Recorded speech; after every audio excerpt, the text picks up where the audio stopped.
Uh, Welcome everyone. Thank you so much for joining us in this morning, afternoon, evening, very early mornings, whatever is for you. But thank you so much for joining us. Today is our last day of our regional mapping community meeting, day 3. So thank you so much for joining us throughout this very great days where we have had amazing conversations so far.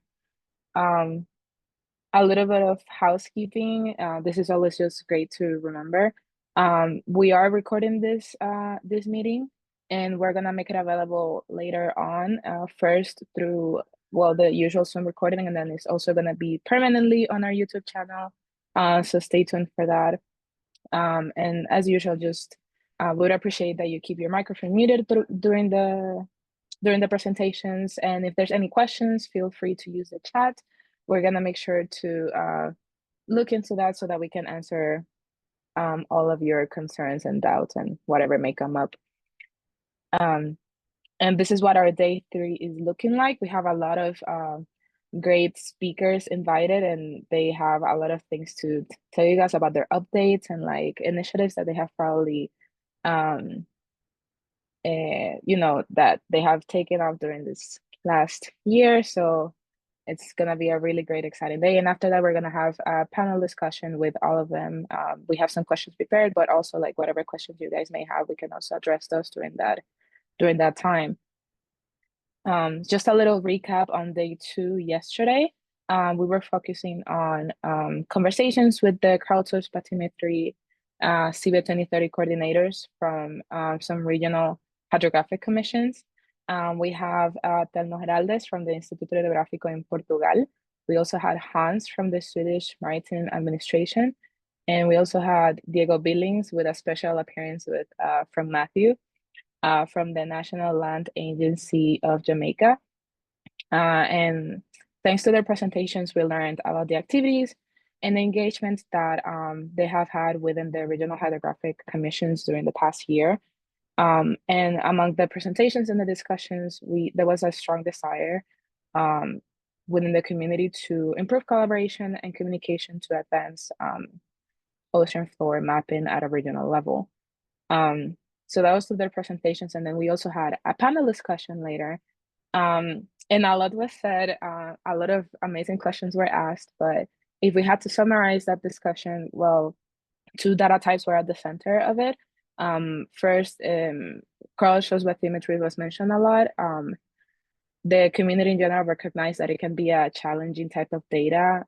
Nonetheless, the panelists encourage the use of it, and that there are tools available regarding CSV on the IHO DCDP platform. So I'm sure that's something to check out. And also, another data type that sparked conversation is a SDB satellite derived bathymetry, and a lot of people were interested in training regarding this. And I'm sure that that's going to be another topic of conversation today. So that should be cool. And some of the topics that came up was on capacity building and resources. A common challenge within the regional hydrographic commissions is access to training and capacity building. There's a desire to increase these within the regions and just to create more mapping opportunities. And another topic was more government involvement in mapping activities, that there should be a strategy that should be developed in regards to this. And also conversations about encouraging cooperation between the nations and increase awareness on the significance of the ocean mapping data so that more funding could go towards this. So that's just a little bit of the recap on day 2. If you would like to know more about that, obviously the recordings are available. So we encourage you to check those out. And now we're gonna go into the broader community updates, and I'll pass it on to Frank. So take it away. Yeah, thank you, Sheila. Yeah, I'm thinking I'm just gonna, just for people who don't know me, my name is Frank Nietzsche. I'm a research scientist at Lamont. I'm also like helping out here with the CBIT 2030 project. And this morning we have a really great lineup of speakers, as Sheila already mentioned, from a lot of different national or private initiatives, but we also have like some tools and that are mentioned in different ways to map the the ocean. So it's going to be a great mix that it's continues the conversation we had in the last 2 days. And since we have the schedule will be changed a little. We start with Jamie, and then the last speaker on the schedule, Pip, will go in a second, and then we follow the advertised schedule after that. And yeah, I think we just dive right in. And so first, a few words from Jamie McPhillips. He's a director of the Seabed 2030 program. Jamie, you want to share your slides and start? Frank, thank you very much. Hopefully everybody can hear me. And hopefully you can see the screen. I'm sorry, I'm on an Apple Mac today, which is not my area of expertise. My PC packed up. So hopefully this will all work. Delighted to be here. Really pleased to see such great participation over the last few days and some really good presentations. So thanks to all participants. And a special thank you to the organisers, the team, Vicky's team at Lamont, for making all this happen. So without further ado, I'm just going to run through a few slides. Some of them you may have seen before, and I'll race through those ones that I think you may have seen, and then a few key slides towards the end that I really want to just sort of hone in on. So I think everybody's familiar with Seabed 2030 and what the aim of the project is. And that was covered on day one, but why map? And I hope this slide is not new to individuals here. And of course, this is just a subset of all the reasons as to why we need to map. There are many more that can be added to this, but hopefully many of these will be familiar to you. I think, again, this was touched on, I think certainly in Vicky's introduction, about the collaboration arrangements within Seabed 2030, but I think just my duty is always to put this up to flag up the fact that GEBCO is a long-standing program that sits under the auspices of the International Hydrographic Organization and the Intergovernmental Oceanographic Commission of UNESCO, having first been started by Prince Albert Premier in 1903, and again, GEBCO consists of many volunteers, some of them here today, but many others across the globe who work often in their spare time to facilitate new bathymetry and to make that available to the world. Vicky also touched on the fact that Seabed 2030 is an accelerator. Little timeline there. First thought of conception of Seabed 2030 at the Forum for Future of Ocean Floor Mapping, which was held in Monaco back in 2016. The project was announced at the first UN Ocean Conference in New York by Chairman Sasakawa of the Nippon Foundation back in 2017. We became a flagship program of the Ocean Decade in June 2021, when that first year of the United Nations Ocean Decade. And today we're now in year 8 of the program. And again, the aim is to inspire ocean mapping, to compile the GEBCO map, and to really accelerate GEBCO's long-term mission. That is a simplified network of the centers. I think a number of you will be familiar with this, but the point is that we have regional centers covering the world, hosted by research institutes across the world. And if your data doesn't necessarily fit into one of the regional centers, then the global center can always pick that up and give you advice. And of course, none of this could happen without having IHO's Data Center for Digital Bathymetry as the GEBCO repository. And again, hugely grateful to the NOAA bunch who run that and make it all happen behind the scenes and supporting GEBCO and supporting Seabed 2030. I put this slide up really just to demonstrate that bathymetry is a golden thread that weaves its way through all the Ocean Decade challenges, and which are fundamental to having the decade outcomes, the ocean we want, all those on the left-hand side of the screen, and particularly being able to have a predicted and productive ocean. And to have that, we need an ocean map. So this might seem like an out-of-date slide, but bearing in mind that we release the GEBCO grid once per year, the next grid release will be later on in June 2025. So this was the bathymetry that was added to the current version of the GEBCO grid, 2024 version. 4.3 million square kilometers was added throughout the course of 2024, 23 to 24, about the size of the EU. So a huge amount of new bathymetry added. But of course, we're still at only 26.1%. So we've still got another 3/4 or just under 3/4 of the ocean still to go. And of course, there is, as many of you will know, a paucity of information. These are some screenshots of the spinning globe that is produced by and made available by the University of New Hampshire as one of their apps. It's also hosted on our website and our front page, but just showing the gaps between track lines and between area surveys and polygons. Still a huge amount to go. And going back to the slide that Vicky showed on day one, the dark areas, a huge number of dark areas that we've really got to work hard to fill in as a global community.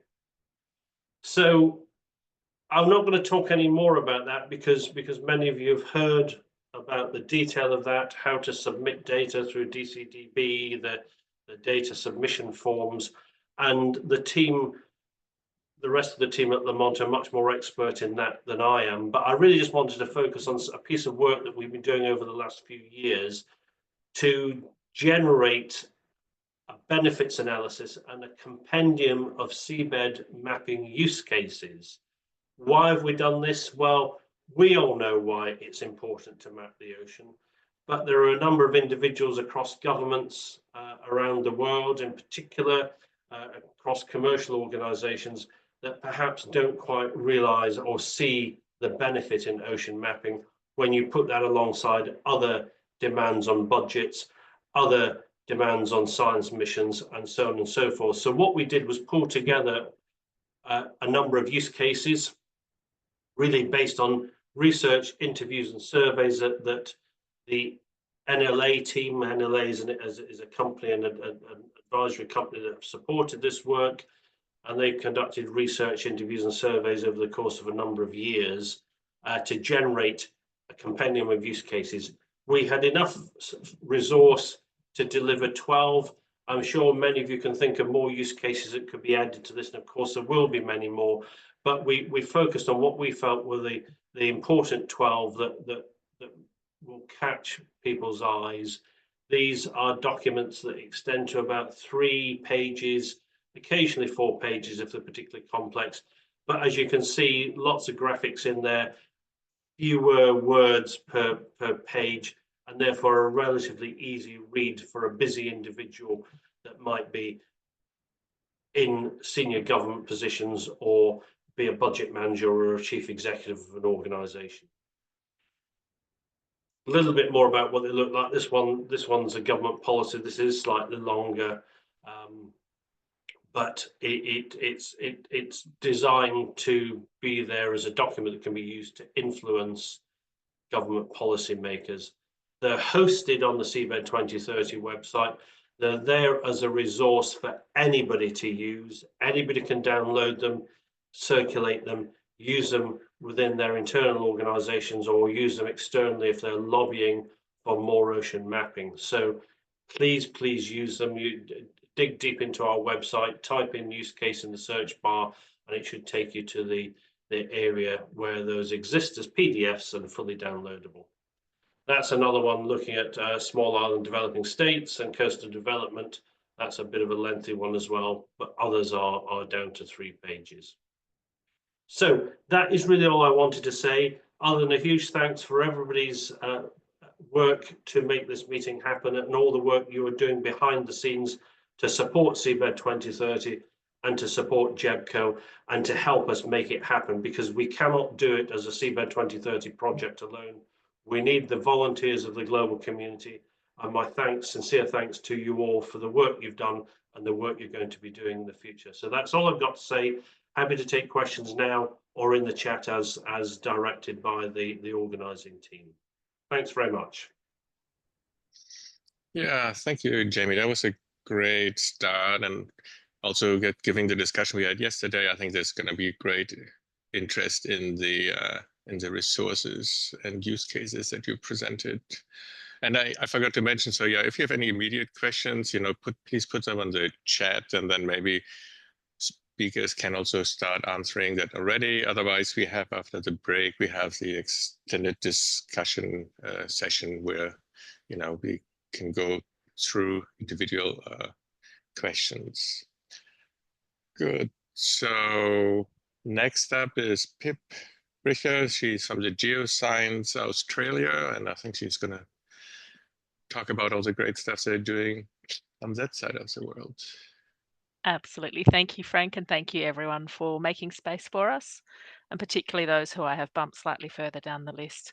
I will stick around for 5 minutes at the end of my presentation, and then I'm sliding off to bed. So please, if you have questions, drop them in the chat for me now. I won't be here for the panel discussion afterwards. Sorry, apologies. So I'd just like to start by noting that Indigenous Australians were the first to map both our land and our waters. And today I pay particular respect to the Muwinina and Palawa people from whose land I'm joining you today. And I didn't think there were enough photos of Jamie on the last slide of his presentation, so here's one more. Late last year, Geoscience Australia, where my team is situated, and Seabed 2030 signed a memorandum of understanding to cooperate on seabed mapping. And my team has been working with the Pacific Centre, so Kev McKay, to make sure that the best of Australia's seabed data is making its way into the GEBCO product. And also late last year, I joined the GEBCO Guiding Committee, so I'm really looking forward to integrating more with the global community. Mostly today, I wanted to talk to you about a really exciting new project at Geoscience Australia, and I might just, to frame things, my team at Geoscience Australia, the National Seabed Mapping Team, coordinates the AusSeabed Collaborative Initiative. And so I've got sort of two hats to wear today, and I'll try and wear them both. But Ausbathi Topo Series is part of the Resourcing Australia's Prosperity initiative, which has 35 years of funding from the Australian government to, for the first time ever, we have a mandate to map Australia's offshore regions.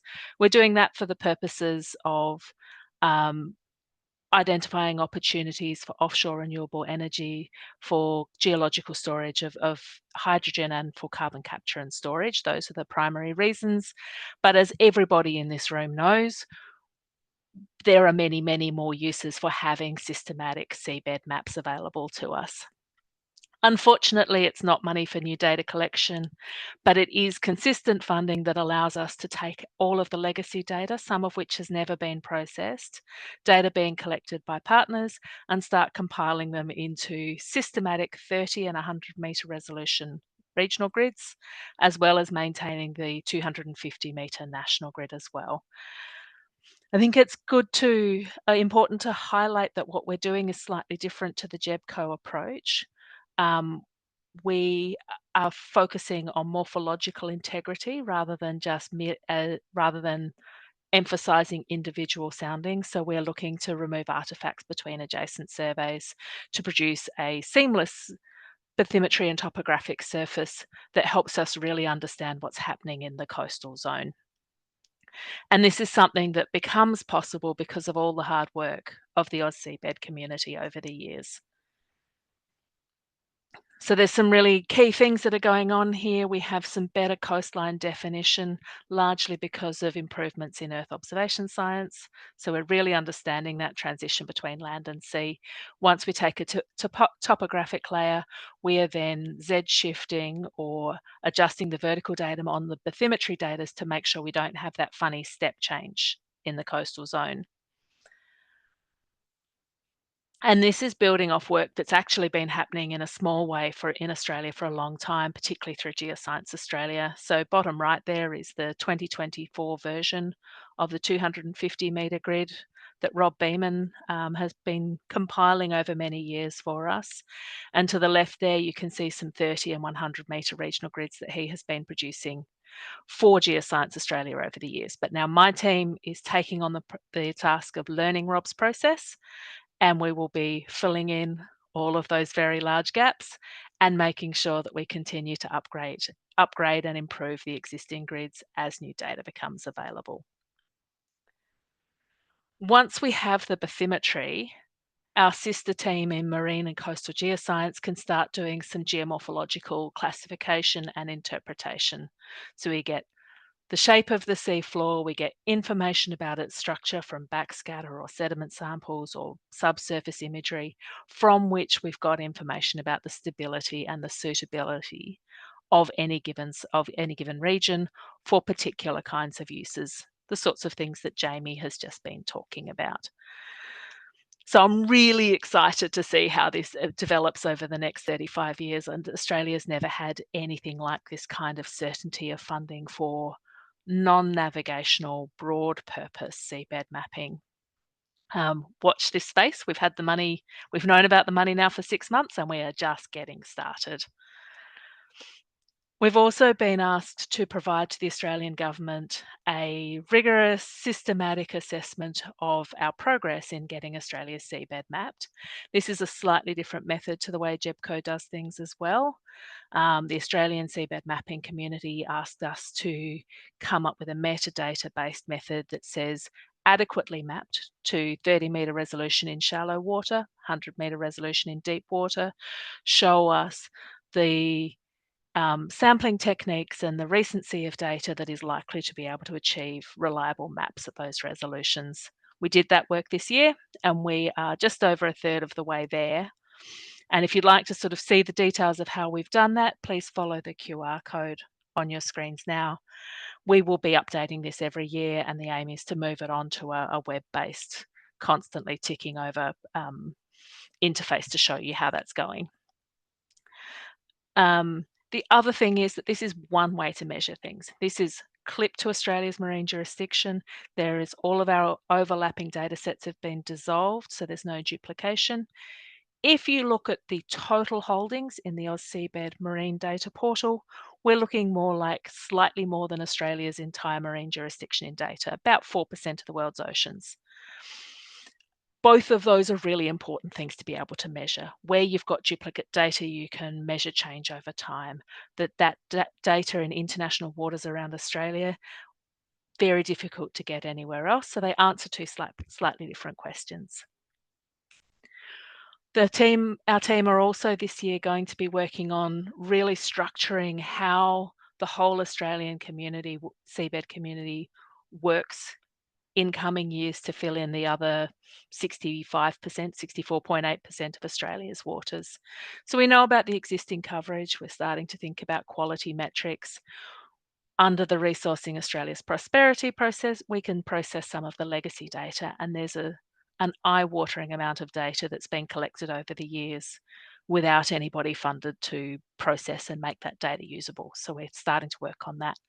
We're starting to ask questions about what capability is needed, and what we want is an agreed set of these are the things we need, whether it's people, whether it's sensing technologies, whether it's platforms. These are the things we need to fill in those gaps, and here's the process we're going, here's the prioritization for how we do it. I think that will be a really useful piece for a country like Australia, where the work is done not just by a single agency, and I think this is probably common to most parts of the world. There's many agencies working in the same space, and often we're working in slightly duplicative ways, and we want to really clean that up. So mostly what I've spoken to you about today is the work at Geoscience Australia, because there's lots that's new that we've been working on this year. But as I mentioned before, we coordinate and lead the AusSeabed initiative for the entire Australian seabed community. Funding for that comes from Geoscience Australia and from the Australian Hydrographic Office. But we very much depend on in-kind contributions from state government agencies, from academia, from private industry. We have a steering committee that brings them all together to make decisions. We write guidelines to try and improve standards. We develop quality assurance tools. We process and publish data to make it discoverable for everyone. And one particular thing I want to share, because I know this was really interesting at the Pacific Ocean Mapping meeting a couple of months ago, is we have a survey coordination tool through which we ask members of the community to share their own upcoming survey plans. So people might be able to share resources and share the burden, or to identify areas of interest to them. So again, we can look at ways to encourage collaborations. And thirdly, people can ask the Australian Hydrographic Office to send in their private contractors to survey in particular areas. So what we're doing is we're using all of this gathered information in advance of surveys to make sure that the Australian community is collecting data once to use many times, and we're filling in those blanks. That image on the right, the purple and the grey, are places where we know the data already exists, and those red areas are places where many people have said, please go collect some data. We really need data in these regions. These are the areas of highest priority right now, this year, in the next couple of years. So we're really targeting the problems of bringing seabed data together a little bit by just sort of filling in all of the gaps. AusSeabed we might think of as kind of the SPAC filler, trying to pull all of the different groups together and work in a seamless way. And it seems to be working pretty well so far. So thank you all very much for that. I really look forward to catching up tomorrow when the time zones swing back around in my favour and listening to all of the other talks so we can continue to learn together. Thank you. Thank you, Pip. That was great and cool stuff going on there in Australia, and 35 years of funding. That's really good. But I think we need this long-term commitment. So if you have any immediate questions for Pip, please put it in the chat right now. And then otherwise, I think you can email her, or she will get back to you the next couple of days. And we continue here with our presentations. And next up is Amon Kimeli from Kenya. Amon, do you want to share your slides? Yeah. Great. Okay, everyone. Yeah, we can see it. Go ahead. So, good afternoon from Kenya. My name is Amon Kimeli. I work with Kenya Marine and Fisheries Research Institute in Mombasa, Kenya. And I'm going to present some of the work that we are doing under the WIO Bathy project, which is on compilation of multi-scale and multi-resolution bathymetry data in the Western Indian Ocean. So not to repeat what Jamie has already mentioned in terms of the Seabed 2030, this project is one of the 2 alumni projects funded by the Nippon Foundation. And we are seeking to compile all bathymetry data within the Western Indian Ocean to generate the first bathymetry map for the region. So this was the coverage of the Indian Ocean in terms of bathymetry data as of 2018. And this is data that has been collected by either by institutions or countries, and that has been shared to the JEPCO grid. However, this image could not be further from the truth, in that most of the countries or even institutions have collected data, or even through the industry, but they have not been shared for them to be incorporated into the JEPCO grid or other open source databases.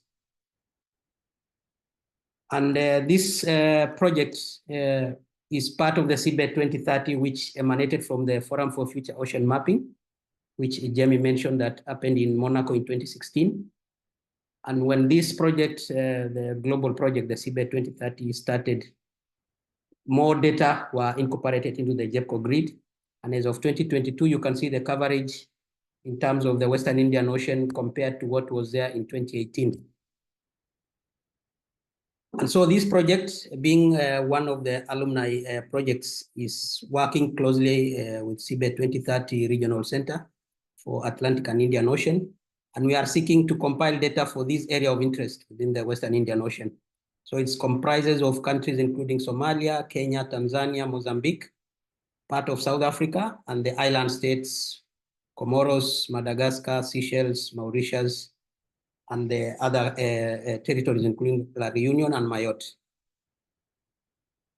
So this region is quite expansive, and the maritime space is quite large with a coverage of almost 6 kilometers square. And these are the sizes of the EEZs of each of the countries represented within the region, with Kenya having the smallest EEZ based on its coastline. So this project is mainly to undertake a regional data mining effort to identify existing bathymetry data and consolidate them to produce the first bathymetry map for the WIO region. And these are some of the outputs that we are seeking to achieve. First is the Western Indian Ocean region compiled bathymetry grid. We will have compiled and quality control bathymetric data, and we are planning to enrich the CHEPCO grid through addition of new data from the Western Indian Ocean region. So since the project started, we have undertaken some activities since last year. First was an inception meeting for the region, and then it was followed by a virtual WIO Bathy data workshop, which was jointly organized by the project management unit, together with the Nippon Foundation, Seabed 2030, Atlantic and Indian Ocean region. And this was mainly to prepare the practitioners within the region on data preparation and quality assurance, quality control, tools that could be used by the AI or the Atlantic and Indian Ocean Regional Center for QA/QC, bathymetry workflow overviews, and also submission procedures.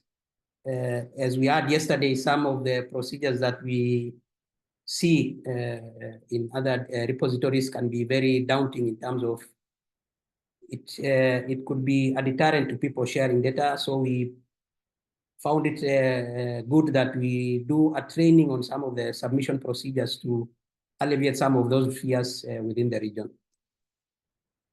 So we have also conducted in-country data workshops. We've conducted one in Kenya, one in Mozambique, one in Tanzania, one in Madagascar, and lately in Comoros. And we are planning to undertake the last two, that's Seychelles and Mauritius, early next month or after a regional workshop that we are planning for next month. For the compiled data so far, we have a total of data that covers approximately 8,500 kilometers square. And this data has been submitted to the Atlantic and Indian Ocean Regional Center for review and also for comments that we can incorporate in terms of the data. And some of these data comprise of all the list of data that we were looking for, that include multi-beam, single beam, digitized and sparse soundings, and also LiDAR data. So for the data that we have already submitted, you can already see them at this web app viewer, which I will share in the chat box. For Kenya, we've compiled several data sets, which include single beam data, which is collected with through the platform, the National Research Platform, the RV Mtafiti. So these are data that were collected within territorial waters and also part of the EEZ. So we also have LiDAR data that was collected in the northern coast of Kenya, in a place called Lamu, when there was a development for a new port, and there was need for bathymetry data to be collected. And one of the data sets that were collected was a LiDAR bathymetry data, which we have access to them, and we have also shared with the regional center. There is also a new port coming up in the south coast of Kenya. So there was a multi-beam survey undertaken by a South African company, and they were gracious enough to share the data with us, and we have shared this also with the regional center. And then we also have digitized soundings from navigation charts. These are official charts and were done by the main institution in Kenya, Survey of Kenya, which is responsible for navigation charts. In Madagascar, we managed to get hold of some multi-beam data collected in a place called Toamasina. And this we've shared with the regional center for incorporation into the WIO Bathy regional bathymetry grid, but also to the JEPCO grid. For Comoros, we managed to also get hold of a huge swath of multi-beam echo sounder data in two of the largest islands of the Comoros, and that's in Moroni and Moeli.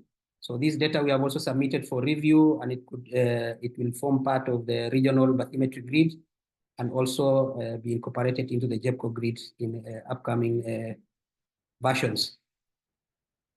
There is also sparse soundings. If you can see my mouse, so there was a ship truck which had a single beam machine, and it managed to collect some few data from Mayotte to Moroni. For Tanzania, we managed to get all of single beam echo sounder data. This was data collected under the auspices of the Indian Ocean Expedition 2, which was undertaken aboard the RV Agulhas. And this is data that spans from the south coast of Tanzania all the way to the north of Tanzania in Tanga. So this was part of a larger survey that was undertaken by Tanzanians, and they also were able to share with us some of the bathymetric data that was collected. Also, for some of the inshore areas within the ports, multi-beam echo sounder data that has been collected and also was shared with us, and we've managed to send this to the Regional Center for review.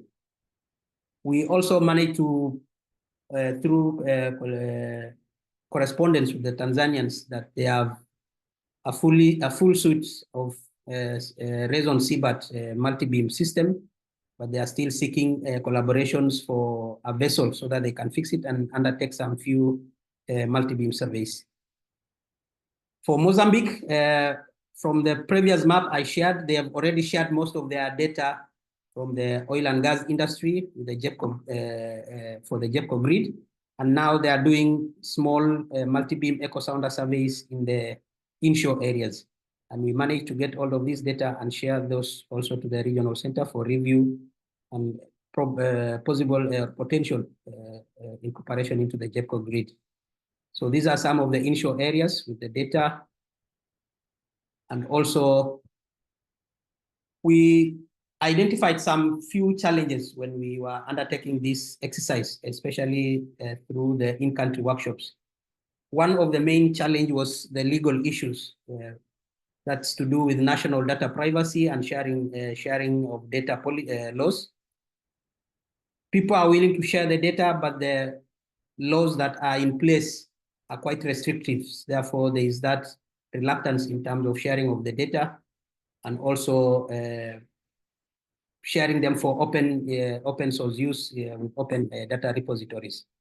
There is also a lack of proper data sharing policies, and this is mainly characteristic of institutional, industry, and even the primary charting authorities, who have a huge swath of data in terms of the region. So we have the primary charting authorities, including UKHO, the Indian Navy, you have SHOM from France, and therefore, as the PCS for some of the countries, they start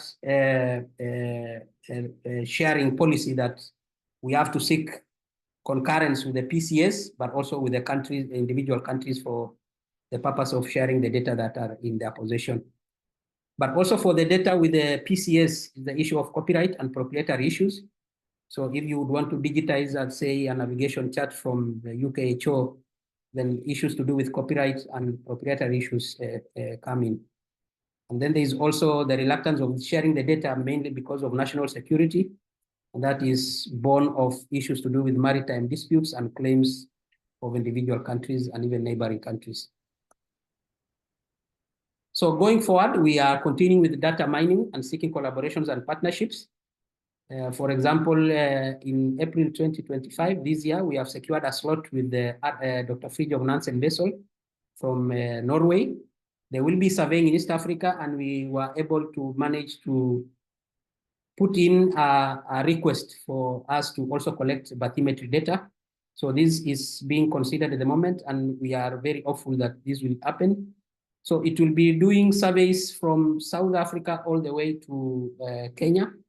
but we are only being allowed to collect data for Kenya for us. But I've also asked for collaborators in the other countries, Mozambique, Tanzania, and even South Africa, to also write to Dr. Fridtjof Nansen so that they can be able to access this facility and also collect some data for their countries.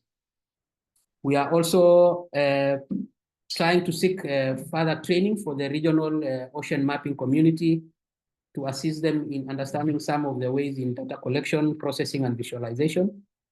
And through the seabed 2030, we are seeking to have MOUs with institutions and even with countries. This is for collaboration, both with seabed 2030, but also for visibility of what seabed 2030 is all about, and also bring in more collaborators and partners so that we can fill the gaps within the Western Indian Ocean, but also countries can have bathymetry data for their individual users, especially now that there is the issue of blue economy, marine spatial planning. Then bathymetry data is key in those particular areas.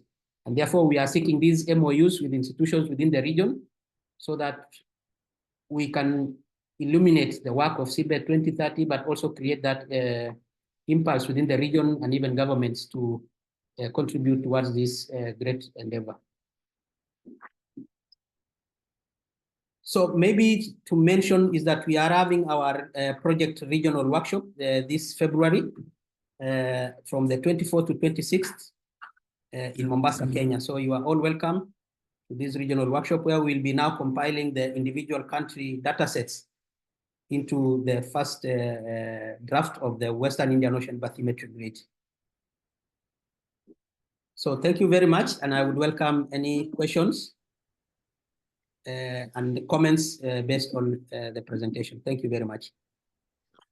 Thank you very much, Ramon. I think there's a BioBath initiative is a really great example and model of how, you know, we can like help and then establish like a regional collaboration where they don't already exist. And I mean, as we heard yesterday, so collaboration between different countries is really important for bathymetry mapping. The ocean floor doesn't stop in a border of a country. That was really great. Next up is Juliet. She's from the North Pacific Regional Center in New Hampshire, and she will give us some update from their activities.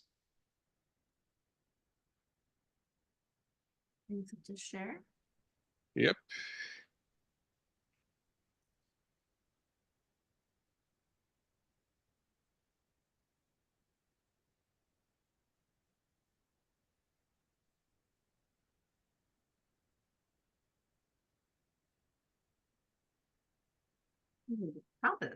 All right. Let's try this. All right. We see what my first slide, okay? Yep, looks good. Okay, great. All right.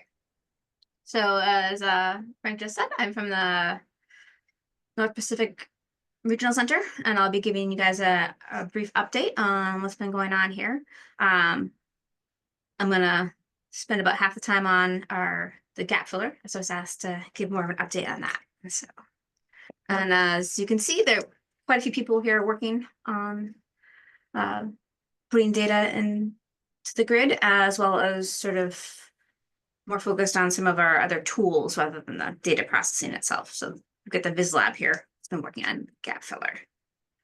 All right. So just quick, this was the component of the North Pacific that went into the global grid for 2024. Bathy, just so you can see the component we work on here. Just overview of the TIDs that went into that in case you guys haven't seen that. Of course, all of this is on the GEPCO website, integrated into the global grid, as you've all seen for previous slides, presentations. This is just to highlight what was new data in 2024. The pink being the new data coming through.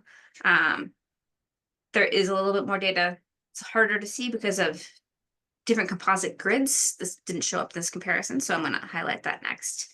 But we had more than 200 new multi-beam grids go into the 24 compilation. So there was quite a lot of new data that went in. So one thing we did spend a lot of time on in 2024 was in the Gulf of Alaska, Bering Sea areas near the Aleutian Islands. We got a lot of data that came in from Mark Zimmerman's work, bringing in NOAA's selective sounding data. And this is overriding some of the other grids we had in there that had less detail. We also had some issues with bringing in multiple different composite grids. It took a lot of time.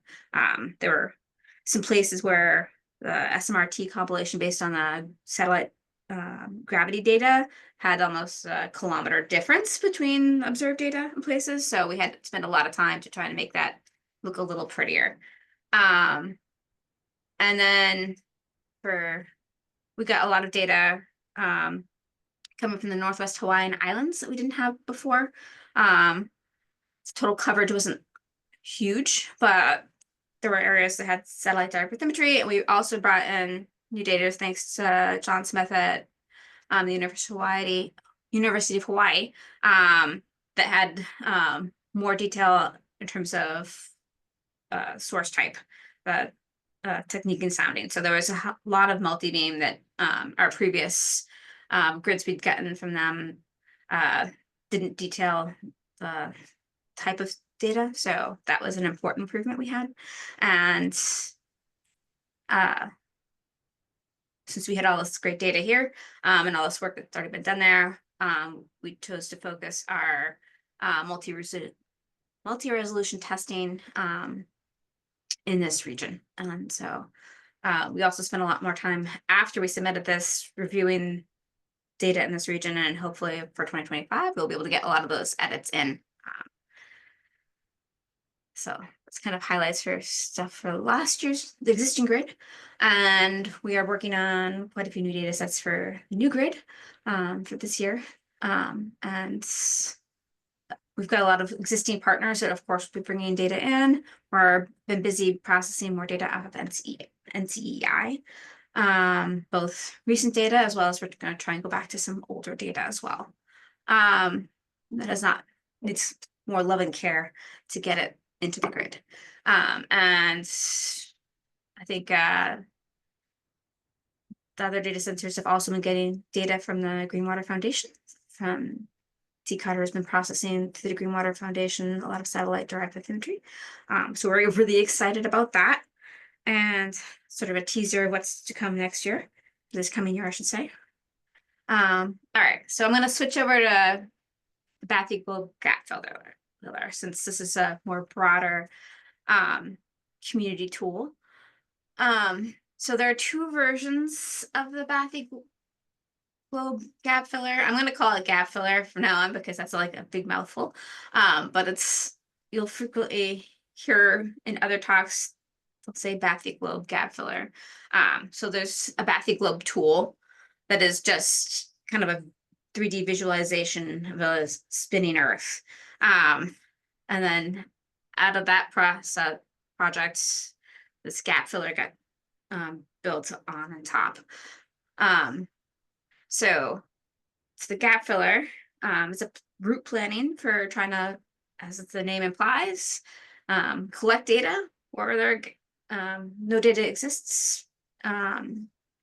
So there's a desktop version, and so I encourage you guys to go and play with that version online. What's nice is that Colin Ware, who did most of the work on the desktop version, as director of the Viz Lab, also created a PDF manual there. And so that's pretty good about like giving you directions on how to like step-by-step go through and use the tools. So you can draw a little line next to existing data that's in there. So this version only has the 2023 chip code grid in it, but it's otherwise it's very functional. It's got a lot of different capabilities. You can draw a polygon or a line. If you want to do polygon filling, it will automatically draw little lawnmower lines to fill that polygon. And the orientation of the polygon you drew. It's got planning statistics for like how much, how long is it going to take you to map this area, and an automatic sort of overlap estimate, which is pretty cool. And it will adjust sort of your line accordingly. So the new effort, however, is focused on this online version of this tool. So the desktop is meant for like you really for the people that are going to be on a ship and like have no internet access. So a lot of the effort was put into that to start with. So now the new effort is this online version. So Tom Bukindowitz and Ilya Atkin in the Viz Lab have been spending a lot of time on this, trying to bring that existing functionality in to an online tool. So I encourage you all to go and check it out. It's still in development, so it's going to be a little bit buggy, but it has more recent data in it. And so you can click and draw lines next to existing data and try and estimate, especially for like a transit line, try and find a better path, collect data. And it's got a whole bunch of different little side menus. You have to click out and expand. So you can say what kind of percentage overlap you want when you draw a line, and it will kind of snap to that existing data set to have overlap. You can put in your type of multibeam you have, and it will estimate the width of your multibeam swath based on what type of sensor you have, or you can just use the defaults of what kind of multibeam would be in deep water versus shallower water. And you estimate things like speed, and then how much it costs to operate your ship, and you can make all those metrics. Kind of expanded this out a little bit, and then you can bring in, for a lot of people, great interest is bringing in these different web service data layers to be able to visualize their mapping. So you can bring in the GMRT footprints, the JEPCO direct observation layers, and you can, and the NCI data, and there is, as I said, this is still in development, so they haven't quite gotten to uploading these things on a regular basis, the new layers, but that's on the to-do list. But as of this year, they've done a lot of additions to it. So it now has these multiple data sets. The survey planning tools, similar to the desktop version, have now been put in for like time estimates. And this there's a layer that you can turn on that's a comparison of what's raw on NCEI on the GMRT JEPCO layers. So you can kind of get an estimate of data quality of what's on NCEI in a certain area. So, I mean, of course, the JEPCO and GMRT have been a lot more clean than what's raw on NCEI, but it does help. So this is just a screenshot of what it looks like in the tool, where there's been a polygon drawn, and it's auto filled in these lines, and then the dark blue is showing you what your swath would be for filling gaps with that polygon. And then somebody drew a little excursion to go on closer, in shallower water, what that would look like, and then you're going to go out to sea and transit this way, sort of the path in and out with the swath would be. So it's basically what it looks like. Makes sense. Yeah, that's a basic, quick overview. It is a little slow, I warn you, but it does the job. All right, go back. All right, any questions? Right. Thank you, Jenny. That was that was really good update on all the activities, and I think the gap filler might be really of interest for people who are planning to do some transect mapping. Just to keep moving, so we move on to Kyle Goodrich from TCarta, and I think this is a pre-recorded video, but Kyle will be here present and able to answer any questions later. I think Haley, you have the video. I do. I am pulling it up now. Right. Let's see, share sound, make sure I have the right. And let's share my screen as well. Yeah, I mean, satellite drive bathymetry came up many times yesterday and also earlier today. So I think many people are interested in hearing what TCarta is up to. Okay. Okay. And we can see everything, and let's make sure we can hear everything. Let me know if you can't, Frank. Kyle Goodrich, the president and Sounds founder good. of TCarta. I appreciate the opportunity today to talk to the Atlantic and Indian Ocean community about TCarta's collaborations in 2024 with the Jamaican government, Dominican Republic Navy, and Marine Institute surrounding our satellite-derived bathymetry mapping workshops and our summer internship program for the Seabed 2030 project. TCarta has been an active member of the Seabed 2030 community for a number of years, but to provide a bit of a background, TCarta is a small business based in Denver, Colorado. We derive ocean insights from space, that is, taking satellite information and creating geospatial products and services of the coastal environment. We're most notably known for satellite-derived bathymetry and our satellite-derived bathymetry software tools.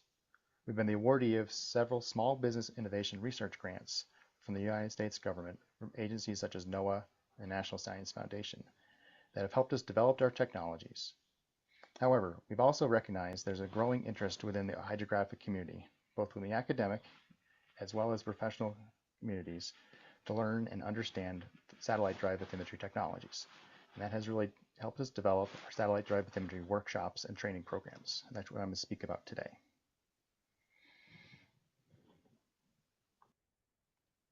Simply put, this technology could be described as producing bathymetry from imagery.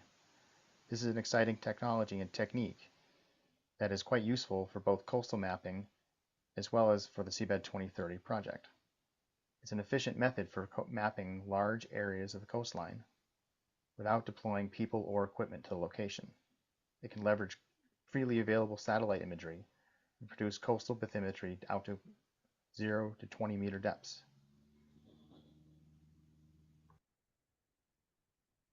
For the purpose of today's talk, I'm going to talk about our satellite-derived bathymetry workshops, where TCarta has partnered with a number of institutions around the world, both academic and professional, to develop satellite-derived bathymetry curriculum and training materials, and train the next generation of hydrospatial professionals and arm them with the skills of producing coastal bathymetry from satellite imagery.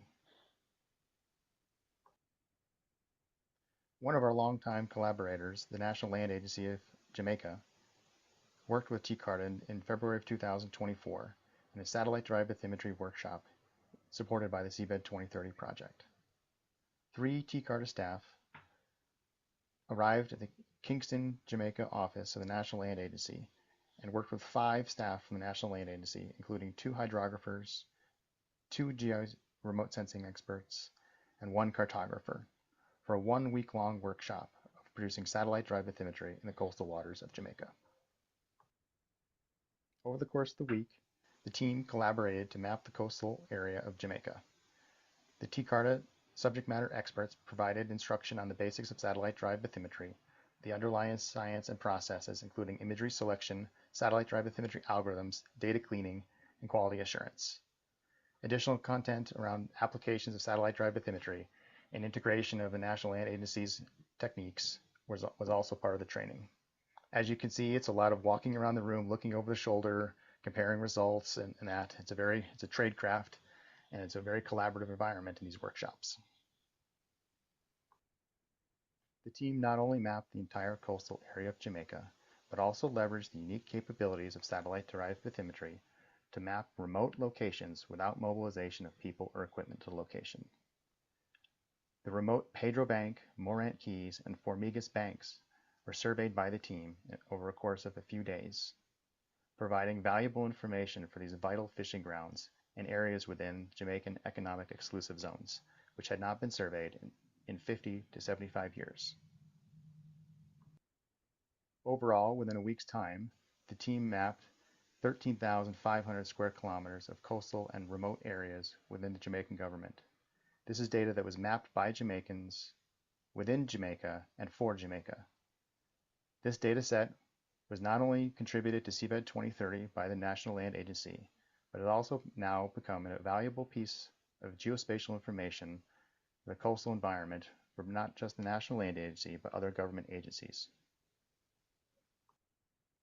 In a similar fashion, TCARTA worked with our partners at Seabed 2030 and ESRI to provide a satellite drive bathymetry workshop for the Dominican Republic Navy in July of 2024. TCARTA sent a team of Spanish-speaking subject matter experts for 8 days of instructional information and hands-on learning with the Dominican Republic Navy. You might recognize Shayla Caceres amongst the group. She both was a student of satellite drive bathymetry within the workshop, as well as provided some key translational information. Additional training was provided at the request of the Dominican Republic on sargassum tracking, as that was a concern of their country. After 8 days of the customized training, including tracking sargassum, production of satellite drive bathymetry along the entire coastal area and remote areas of the Dominican Republic, the team produced over 7,000 square kilometers of satellite drive bathymetry at 10-meter resolution. This data was now provided to the Dominican Republic Navy for use for their own purposes, whether that is planning of hydrographic surveys in the future or hydrospatial modeling. The team then processed the data and provided the data to Seabed 2030 for inclusion in the Seabed 2030 project, providing a pathway of participation and contribution and a building of skills within this hydrographic unit. And this takes me to our collaborations with an academic institution, Memorial University of Newfoundland in Canada. Over the past 2 summers, TCARTA has hosted between 6 and 8 undergraduate and graduate summer interns during a summer work term program. The students learned the basics of satellite-derived bathymetry and produce satellite-derived bathymetry as young professionals. The students are both learning academic credits as well as a professional wage while learning the basics of satellite-derived bathymetry and future skills as hydrographers. The data that has been contributed and produced during this internship program has been contributed to the Seabed 2030 program. Over the past 2 years, the students have contributed a considerable amount of data, including the entire country of Madagascar, Somalia, the Galapagos Islands, the Lesser Antilles, the island of Newfoundland, of course, and many other locations. This has been part of TCARTA's commitment to teach the next generation of hydrospatial professionals the skills and techniques they're going to need in the future. And that's a bit of a summary of how TCARTA has been engaged in these institutions and organizations within the Atlantic and Indian Ocean region and been producing satellite-derived bathymetry product as well as knowledge and capabilities within the region from the professional as well as the academics. I appreciate your time listening. There's a bit more information about our satellite bathymetry workshop. It's available through our map. There's a QR code here if you'd like to it, learn a bit more, and my contact information at the bottom. And thank you for your time, and I look forward to learning more about what's going on in the community throughout the meeting and questions. Thank you very much.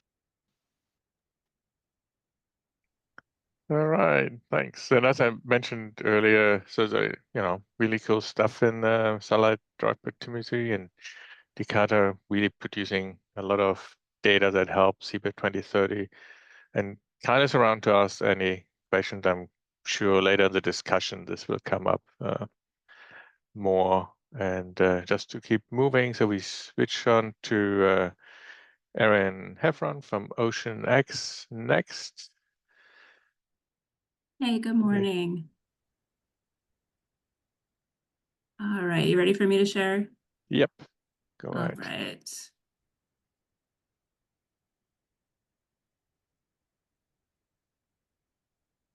All right, all good? Yep, looks good. All right, great. Thank you very much. Hi, everyone. So yes, my name is Erin Heffron, and I'm here on behalf of OceanX to talk about what we've been doing over the last few years and what we're planning for this year and beyond. If you're not familiar with OceanX, it's a pretty large undertaking that covers quite a lot. You may be familiar with some of our work, perhaps through things like our specials on National Geographic. The Ocean Explorers was recent. But we have, during that whole time where you might have seen us on shows and things like that, we've been facilitating science and education around the world. 20 plus countries, 6 oceans, hundreds of thousands of square kilometers mapped. And our current exploration ship, the Ocean Explorer, came online in 2020. Prior to that, we worked aboard the Aleutian, but I'll be focusing on Ocean Explorer. So the capabilities of Ocean Explorer, at the top you have all the fancy stuff that people love to see and talk about. We got the submersibles, we have the ROV, helicopter, full dive center on board, really great media center, wet lab, dry lab, all of that really fun stuff, mini ROVs and drones, things just scattered about to do science and exploration with. But to my things that get me excited in this group are our acoustic mapping capabilities. So hull mounted on the ship, we have the 2 Kongsberg systems, 304 and 712, the Sweetie EK80s and a sub-bottom. We also have ADCPs. And we also have a small launch called Metal Shark with a 2040, as well as a USV we call Otter. And we have capability to run a multi-beam on our ROV as well. So what does that look like? This is what our expeditions since 2020 where they have taken us. So the white dashed lines mean no data was acquired. If there's a yellow line, we acquired some data there, maybe not continuously. And again, something like 200,000 square plus kilometers. The blue boxes kind of highlight some of our bigger expeditions, some of them many months, or in some cases, multiple year collaborations. But there have been many other focused expeditions as well as transit expeditions. So for 2025, what we're working on now is this collaboration with OceanQuest, which is a foundation who also is out to accelerate ocean discovery, drive innovation in the field, and support global cooperation. You can see our mission objectives there, as well as a list of many of our partners in this, in addition to OceanQuest. The one that gets me most excited is in yellow. We have put forth the support and funding to actually staff transit routes and design our transit routes so that we're doing maximal data acquisition in international waters, so that we get as much easily shareable data as possible, and an overall goal to submit all of that data to public repositories, in addition to data outside of the transit routes when possible. So what that Around Africa expedition looks like, we started actually in December in Singapore, so started before 2025, and we'll be moving. I'll be talking about where we are now, but we're currently right around here. We have a Young Explorer course that's actually a NYU Abu Dhabi 4-credit course happening right now while we acquire data. We'll be ending up in Comoros, doing some work around Walter Scholl with SAEON and 6 or 7 African collaborators, as well as many other international institutions. And then moving around the Horn of Africa from Cape Town, some more transits through Cabo Verde. Ending up in April, we have a dry dock period for about a month, and then coming back around through the Med for the UN Ocean Conference 3 meeting in June of 2025. Where are we right now? So again, we started right before Christmas. We left Singapore and started our transit to the Maldives. That one is complete. We collected 14,000 plus square kilometers, as well as CTDs with water sampling and a bunch of other information. Where we are right now, we're approaching Comoros. Our surveyors, Lara Souza and Ricky Critchell, are out there right now collecting data with, as well as some students. So you see some of the students in the background there from NYU Abu Dhabi. Right, as of my last count, 17,000 square kilometers, but we might be arriving pretty soon. I haven't checked this morning. After that, we'll be doing an opportunistic survey. We had some changes in our schedule, so we have about a week and a half, I guess, of some time where we're going to do an opportunistic survey in the Seychelles and up to Haslem Seamount, which is just right outside of the EEZ of the Seychelles. We'll be returning to Comoros, and then we have this big expedition to Walter Scholl and Agulhas Plateau. And Seabed 2030's own Haley Drennan will be joining us for that expedition. So that's very exciting. We look forward to welcoming Haley on board. So what are we doing after that? So after the UNOC 3 meeting in June, we will be returning. No route yet, thus the orange line. It's TBD. Everything's in flux, and which is exciting. But right now the plan is to return to Southeast Asia, probably back around Africa. Stops are TBD, in progress.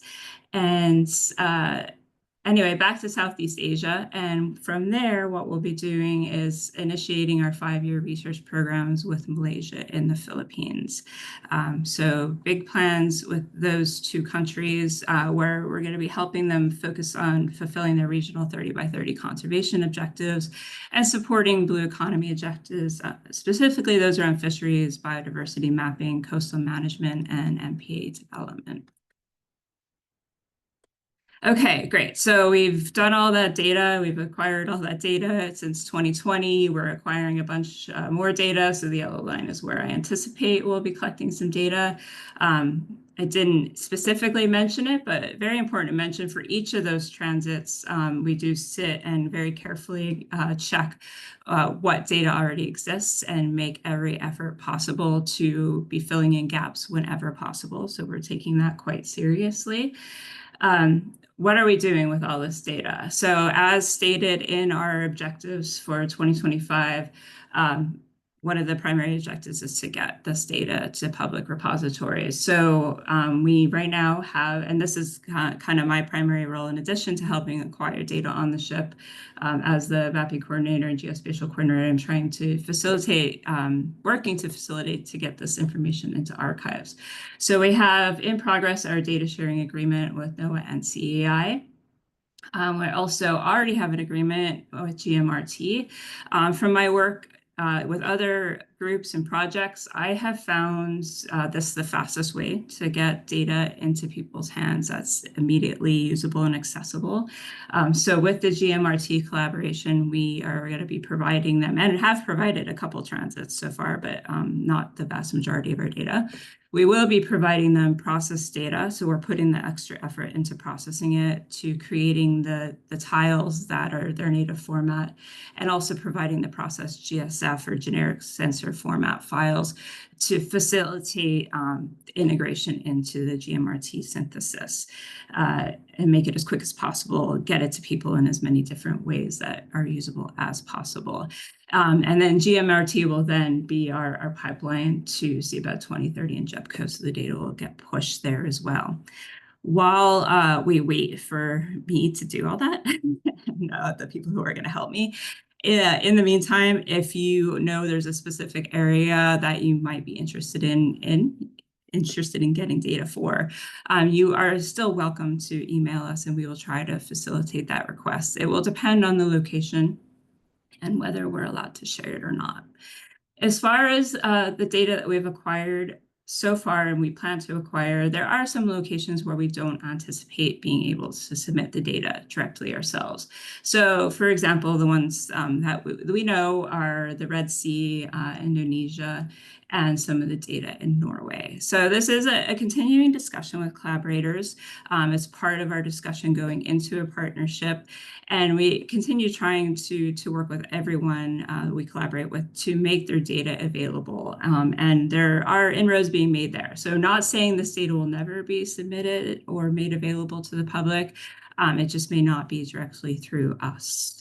And also, just to be clear, with data within EEZs, we talk to states as we approach before we arrive there. We give as much time as possible, but our schedule does flex a lot. And we only acquire data if people want us to, and we check before we share it. So we're not just throwing everything out there. We want to respect people's wishes as far as the data in their country. So that's it on what we've been doing, what we're planning to do in 2025 and 2026. If you have any questions about our data or any further questions about OceanX in general, feel free to email me and I can put you in contact with folks about the program in general or help you if you have any questions about bathymetry. Thank you. Yeah, thank you. And that's like we excited to see what's coming out from the Africa. A lot of gaps there, so good things to map. That will be great additions of data, and it's really good to see this non-for-profit initiative basically working so closely with CBED 2030. And up next is Alison Miller from the Schmidt Ocean Institute. So we hear more about a similar non-for-profit initiatives providing data for CBED. Oh, yeah, I see your slide. Just go ahead. Perfect. Alison. Thank you, Frank. Yeah, I'm with Schmidt Ocean Institute. This is actually perfect timing because research vessel Falkor 2 will be coming around the southern tip of South America in just a few months this year, and will begin its work in the Atlantic for the next few years. So before I get to that, I do want to give a little bit of an overview about Schmidt Ocean Institute for those of you that are not familiar. Schmidt Ocean Institute was founded in 2009 by Eric and Wendy Schmidt for the purpose of boldly exploring our unknown ocean to excite interest and inform the wise stewardship of our planet. And we do this exploration and research with our research vessels. We had Falkor from 2012 to 2022, and then ultimately donated that vessel to the Italian government. And today we operate research vessel Falkor 2, which we began operating in 2023. In order to achieve our goals, we bring scientists on board free of charge. We don't charge them for ship time. In exchange, they have to make all of their data openly available as soon as possible after the expedition. And this doesn't just include the data that the scientists collect with their instruments. We as an organization also make all of the data collected by our sensors and our sonars publicly available as soon as possible after the expedition. We work closely with MGDS, Haley and Vicky and their team, and they submit the data to GMRT and CBED 2030 on our behalf. To date, I believe we have submitted over 1 million square kilometers to the CBED 2030 project. Unlike Aaron, I don't have a slide of all of the sonars that are embedded in our vessel, but on our website, that information is available, and I'm happy to get that to you after the presentation if you have specific questions about what the ship is equipped with. We have 7 strategic focus areas that we ask the scientists to focus their projects on. We utilize a proposal process, so scientists submit proposals to us that focus on one or more of these topics, and then we select the projects that we want to support and host on board research vessel Falkor 2. As you can see, mapping the seafloor is one of our strategic focus areas, so many of our projects do focus on this topic, ranging from systematically mapping the seafloor, where that's the primary focus of an expedition, such as in Australia.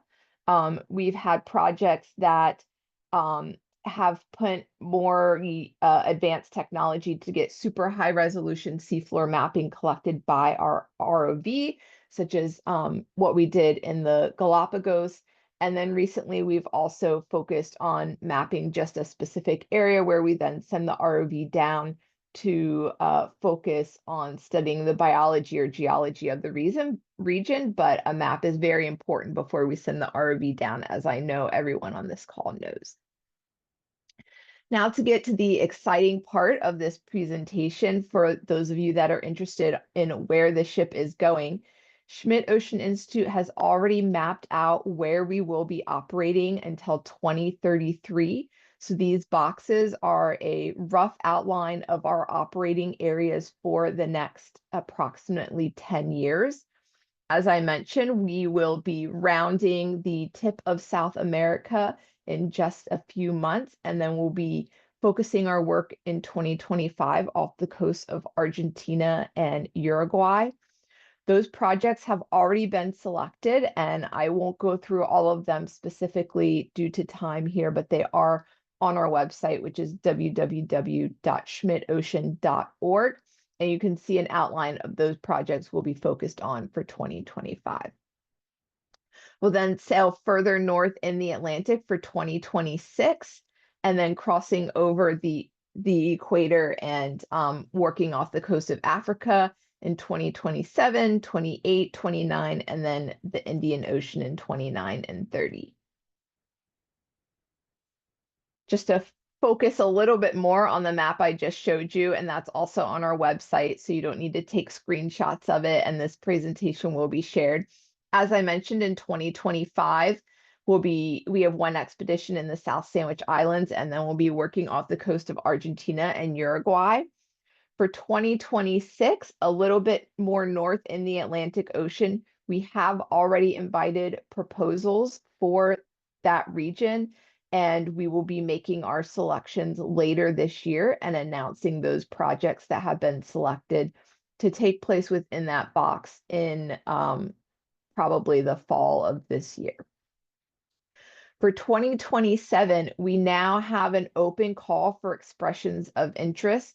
So anyone in the world can submit a 2-page expression of interest to Schmidt Ocean Institute to work in that region, and those will be due around the end of June 2025 so that we can start planning our operations for that year. I should mention that you can submit an expression of interest, and all of the information is on our website for any region at any time. So if you're really excited about working in our regions in 2027, 28, 29, you can submit an expression of interest now, but we do set that deadline for the upcoming year so that we can begin to plan our operations. So that June deadline is for the box operating in 2027 for projects that will focus on mapping or any of the other 7 strategic focus areas. But right now we are open to accepting expressions of interest for 28, 29, etc. And I flew through that really fast, so I look forward to our discussion, and I'm happy to answer any questions, but I'm excited to let you know where we're coming in the next few years. Thank you, Alison. That was a great update. And I mean, for both OceanX and SmidOcean, it's really cool to see that there's going to be focus around, like in the Atlantic and the ocean around Africa. And I mean, when I remembering like Amon's talk on biopathy, I can see that might be some interest from some groups locally there potentially, so that hopefully gets picked up in the discussion later. So to keep things moving, we now switching little gears. We have our own Andrew Goodwillie from Lamont talking about GeoMapApp, I suppose, the tools we do here. You suppose, right, Frank? Thanks a lot. Okay, so Yeah. I'm going to switch to a live demo, so hopefully this works fine. And I'm going to be demonstrating a few of the features of a program called GeoMapApp, and the website is just geomapapp.org. This is a fairly widely used tool in marine geology geophysics for both research and education. And I'm going to run through some of the features of it that are very relevant for ocean mapping. So I'll just start it over here, and hopefully you can all see the screen properly. There's no need to take notes on this because everything that you see is in the user guide and in little YouTube videos. So this is the GeoMapApp interface, and the base map is the GMRT synthesis, and I think everyone on this call is familiar with that. And if we click the masking function to show where we have the data, then we see the maps, the similar map that we've seen throughout the morning. And let's just zoom into an area, say, around the Galapagos Islands. So in this part of the world, and we start to see the components that make up GMRT. The squiggly lines and the transparent straight lines are the swath bathymetry tracks. On land, we have the SRTM land elevation data. And there's also some gridded contributions like down here. And a number of these swath tracks are contributed to the GeoMRT effort by researchers who go out to sea and process the data. Sometimes the data sets are cleaned further in-house, and they are added to the compilation. So we see that there's quite a bit of coverage in this area, and let's just zoom in a bit more to the Galapagos, and we're going to turn on the multi-beam portal so you can see how this tool, GeoMapApp, starts to fit all these data sets together seamlessly. So I go and click on multi-beam swath bathymetry, and here we have the, I should have said that the dark gray in the background here is the infill from the GEBCO 2024 grid, which, as we know, is largely predictive bathymetry here. So here's the multi-beam swath track line. The black lines are the center beam tracks from the multi-beam swaths. And if we click on one of these track lines like this one, it turns white, and in the bottom we see it is identified as a very recent Langseth cruise, MGL 2304, which was Emily Hofe's cruise. And I don't know, for those of you who have eagle eyes, you can probably see just where the mouse is, a little part of the track turn red, and that particular swath file is identified here at the bottom as this one. And if you're interested in downloading that, you click the download the selected ping file, and you're taken to a website where you can download it right away. If you want to download the data for the entire cruise, you can get it by going to the cruise link, and here is the data, and you can download all 500 process swath bathymetry files. Now with Zoom, I do not see the top of my windows. Hold on. Okay, get rid of that. All right, so that's the multi-beam portal, and it shows us how to get data that's already been collected. So it's a very convenient way to just go in and identify files from certain cruises and download them quickly. So let's switch now to how would you go about filling in gaps? And we saw before from Juliet's presentation, there's a gap filler, And we built a gap filler into GeoMap app as well. Many people ask us to take what we call a GeoMap app at sea disk with them when they go to sea. And this is a portable version of GeoMap app that does not require the internet. And they use it as they go through their projects on board the ship to see pretty much the near real-time collection of data, and they can tweak their surveys as they go along. So let's switch modes to that now. So I'm going to turn off the mask, and let me turn off the overlay, the InStat map, just to make things a bit easier. So here's the area. It looks pretty well mapped in this view, but of course we know it's not. And if you're going to this area, say, for an upcoming cruise, you might want to fill in some gaps on the way down there. So if we go to data layers, we can put in the footprints for both the JEBCO compilation, and we're in the process of updating both these. I'll explain that in a sec. Here's the JEBCO footprints and the footprints for the International Hydrographic Office Data Center for Digital Bathymetry, IHO-DCDB. And there's slight differences between the two of these. If I use the layer manager to toggle one of them off, you can see there's a little bit of difference. And the JEBCO one is usually a little bit behind the IHO-DCDB set of footprints. So the black represents the existing publicly accessible swaths that are available either from as part of JEBCO or through IHO-DCDB. And if we want to choose some waypoints, we can go into portals, waypoints, and we activate this portal, and the interface changes a little bit. And let's start generating some waypoints. I'll move that. So we click Generate Waypoints, and we start to digitize. And let's say we're coming down from the Panama Canal, which is up here. And so we just start clicking on the map. And let's say we're going over here, and we'll just click some points like this and go back up there. So there's our proposed set of waypoints. And just like in the other tools that we've seen, we can put in speed, and it fills in the sailing time between those waypoints. We can move these waypoints around to different positions, and we can add to the existing waypoints just by clicking a few buttons. We can change the waypoints in between segments like this and like so. So with just a few clicks, you see how easy it is to generate new waypoints to go and collect new data. And then at the end of the day, you can hit save and download this tool, the waypoints, as a simple ASCII file that you can give to the bridge.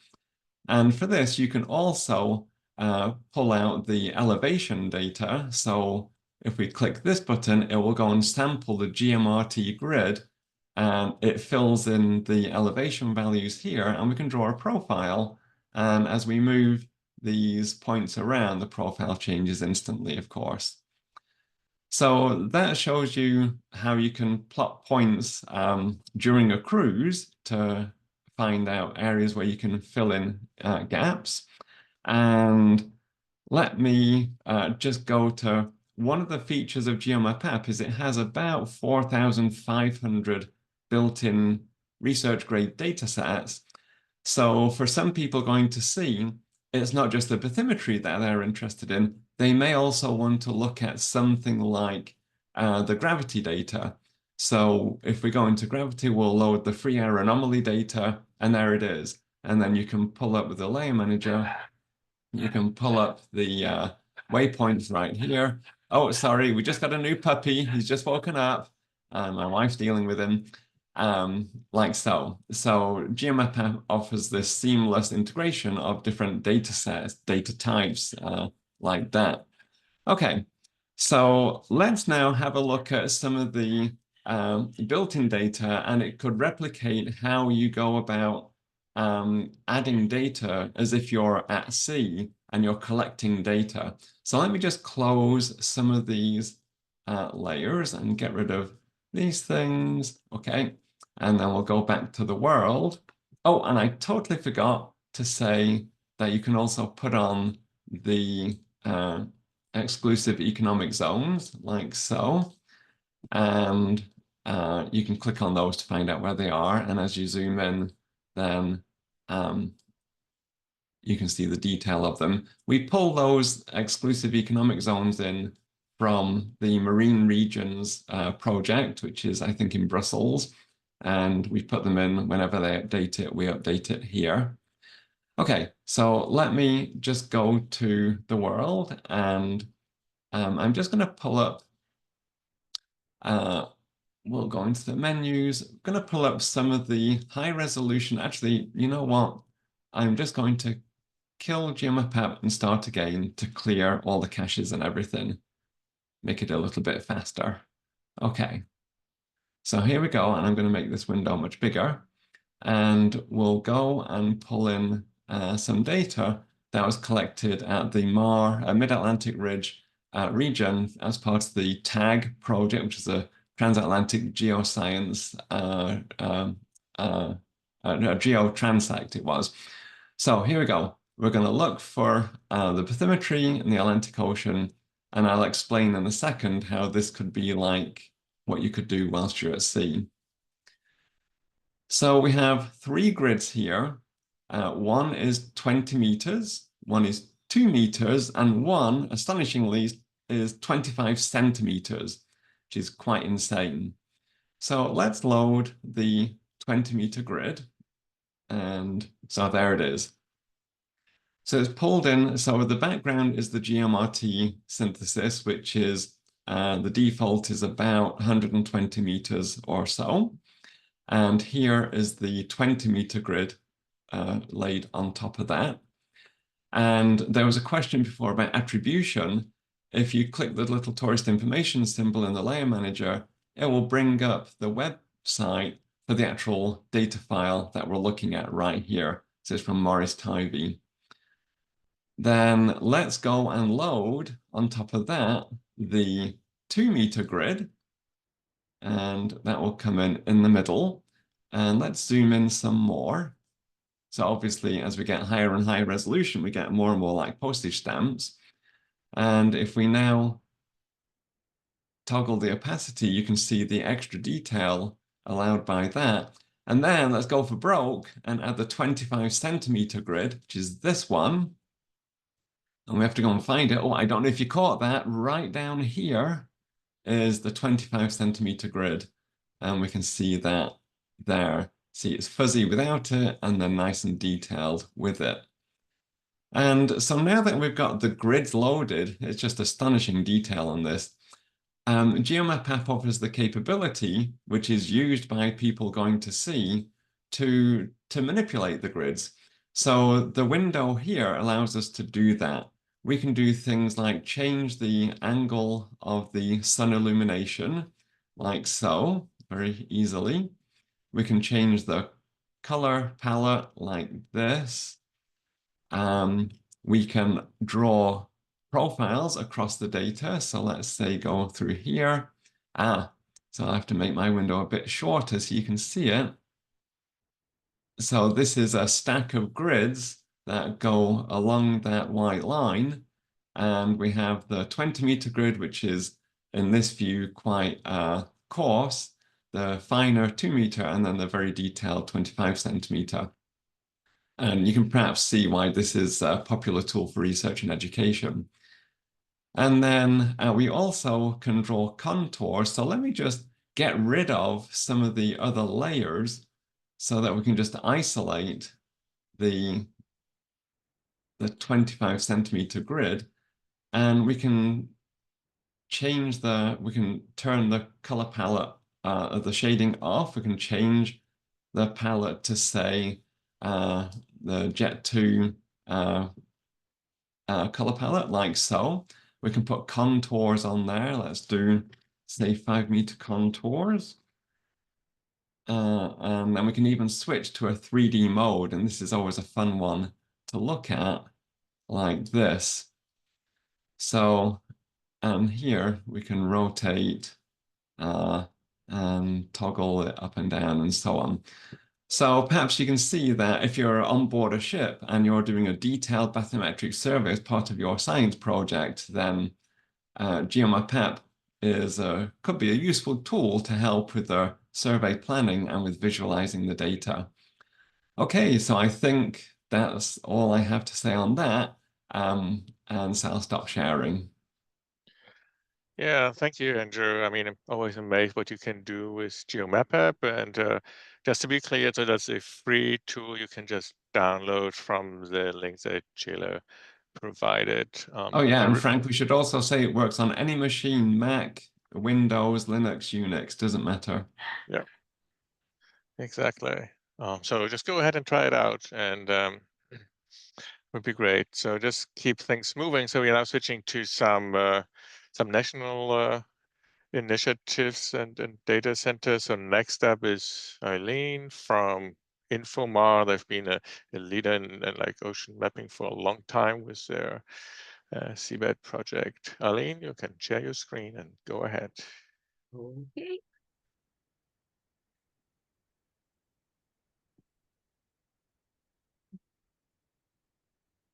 Can you see that okay? Yep.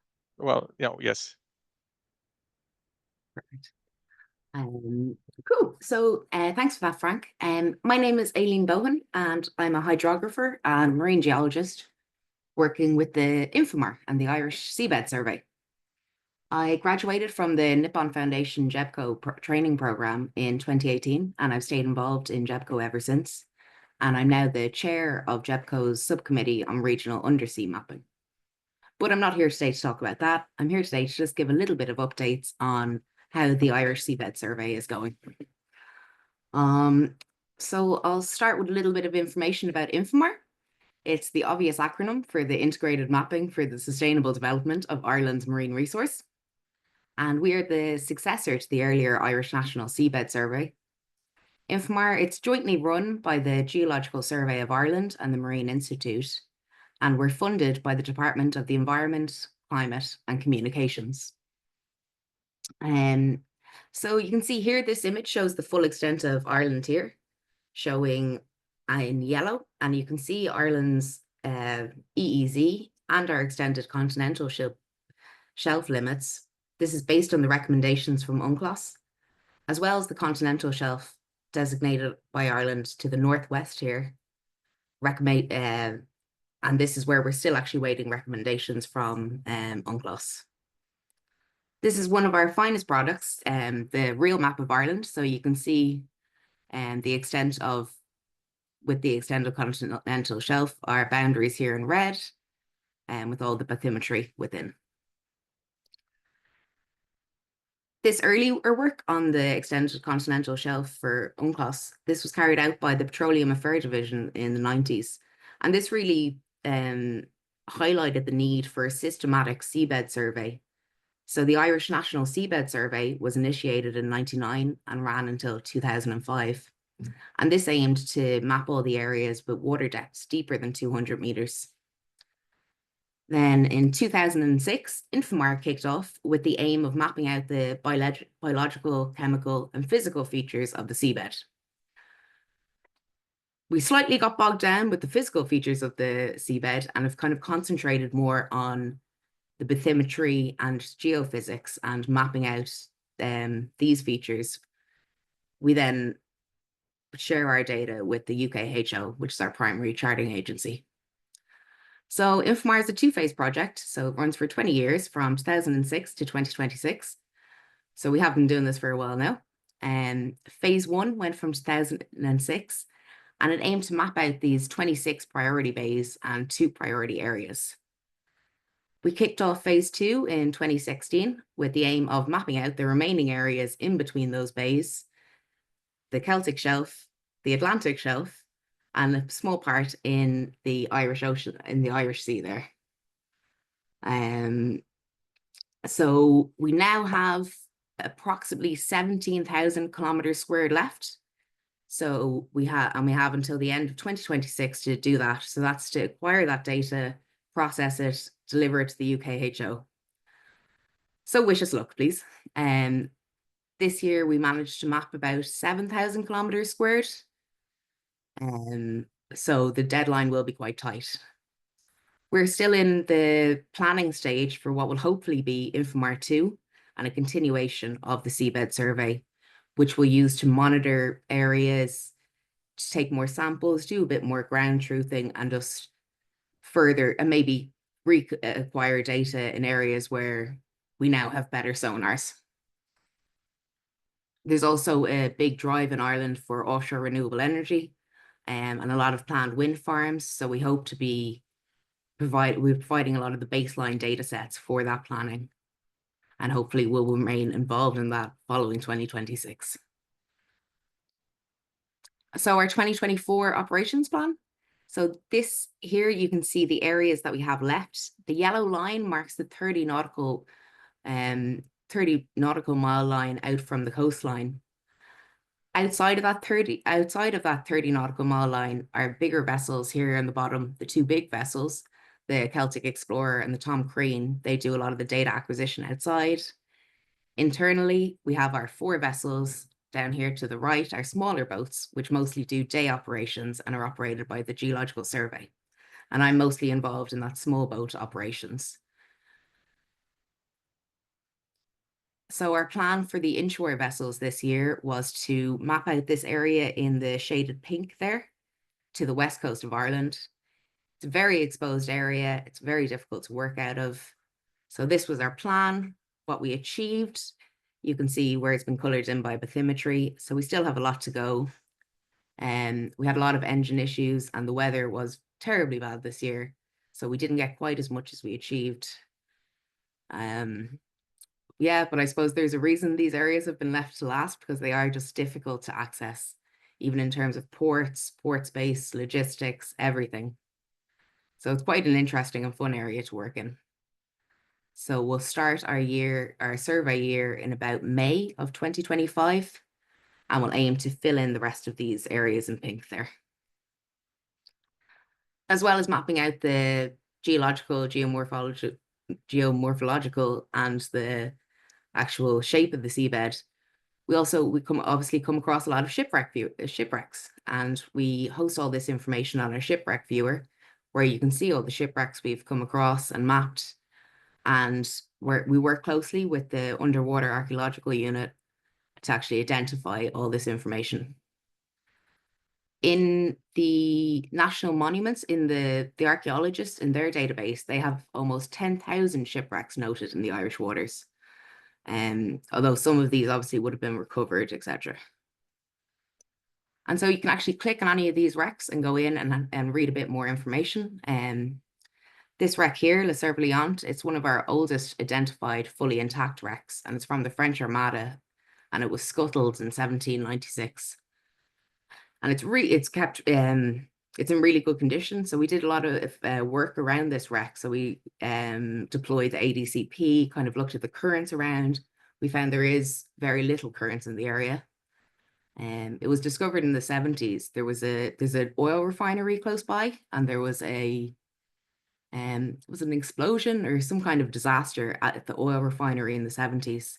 And during that, the recovery operation following that, the Cerf-Liant was found.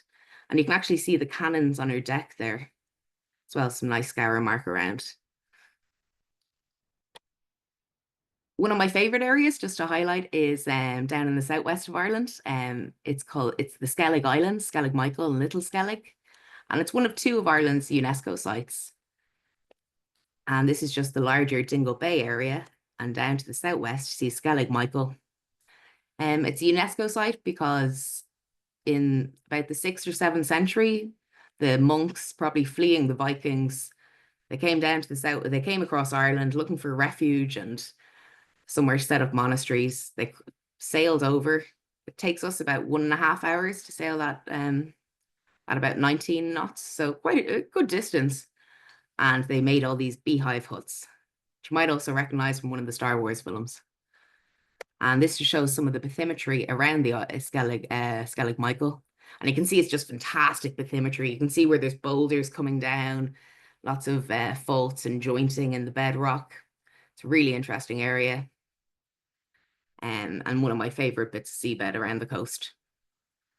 A product we're currently working on is a series of marine geology reports. So I'm just going around the coast, picking out interesting features and coming up with 2 or 3 pages of the geology or geomorphology on how they formed and a bit of their background. So hopefully that will come online by the next time I give an update on Infomar. Finally, in about 2020, we recognizing that there's no Cat A or Cat B hydrographic programs in Ireland, and with kind of a push to increase capacity in seabed mapping within Ireland, especially with this drive on offshore wind farms and renewable energy, we need more seabed mappers. So Infomar we've put together a module that we now deliver in UCD and Maynooth University working with our Smart Sea School. And the module includes ship time aboard the Tom Green and QPS training on processing. So I'll be delivering lectures next week as part of that, which is always fun, a bit of a break from the day job. So that was just a little update on Infomar.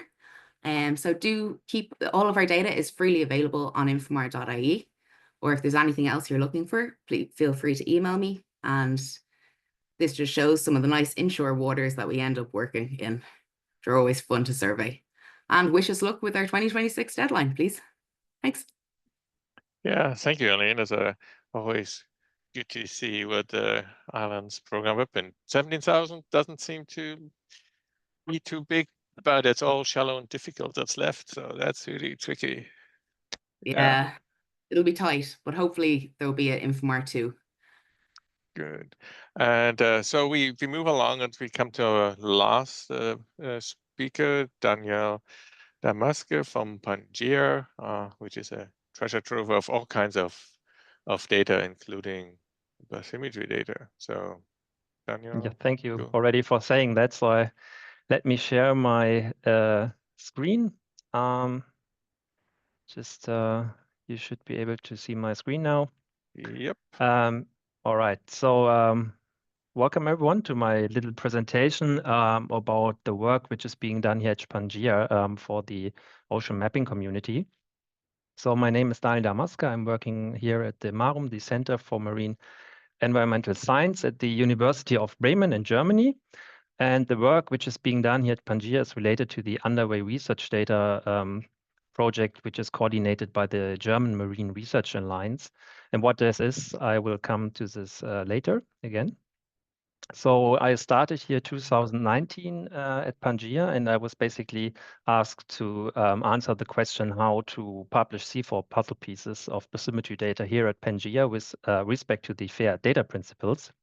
And the second question was how to facilitate metadata discovery of Pangaea dataset or puzzle pieces for the international community, so basically for you.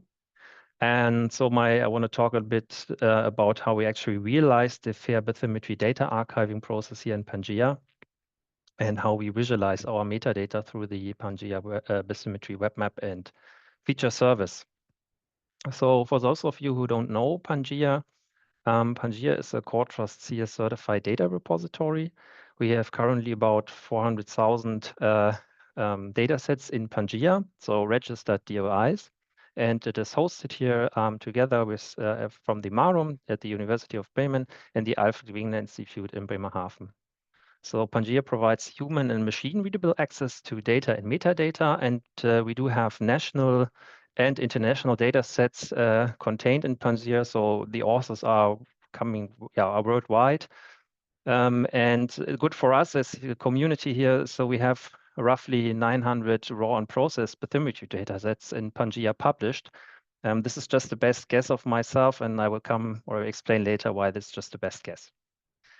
For those of you who never heard from the German Marine Research Alliance, the German Marine Research Alliance was founded in 2019 here in Germany, and we have currently 25 members contained in this alliance, so universities, non-university institutions, and authorities. And the mission is, or the mission statement is to strengthen the sustainable use of the coast, sea, and oceans through research and transfer, data management, and digitalization, and by coordinating the infrastructures. The German Marine Research Alliance is separated into different core areas. So one is data management and digitalization, which is basically a cross-institutional effort to coordinate data management of marine research data.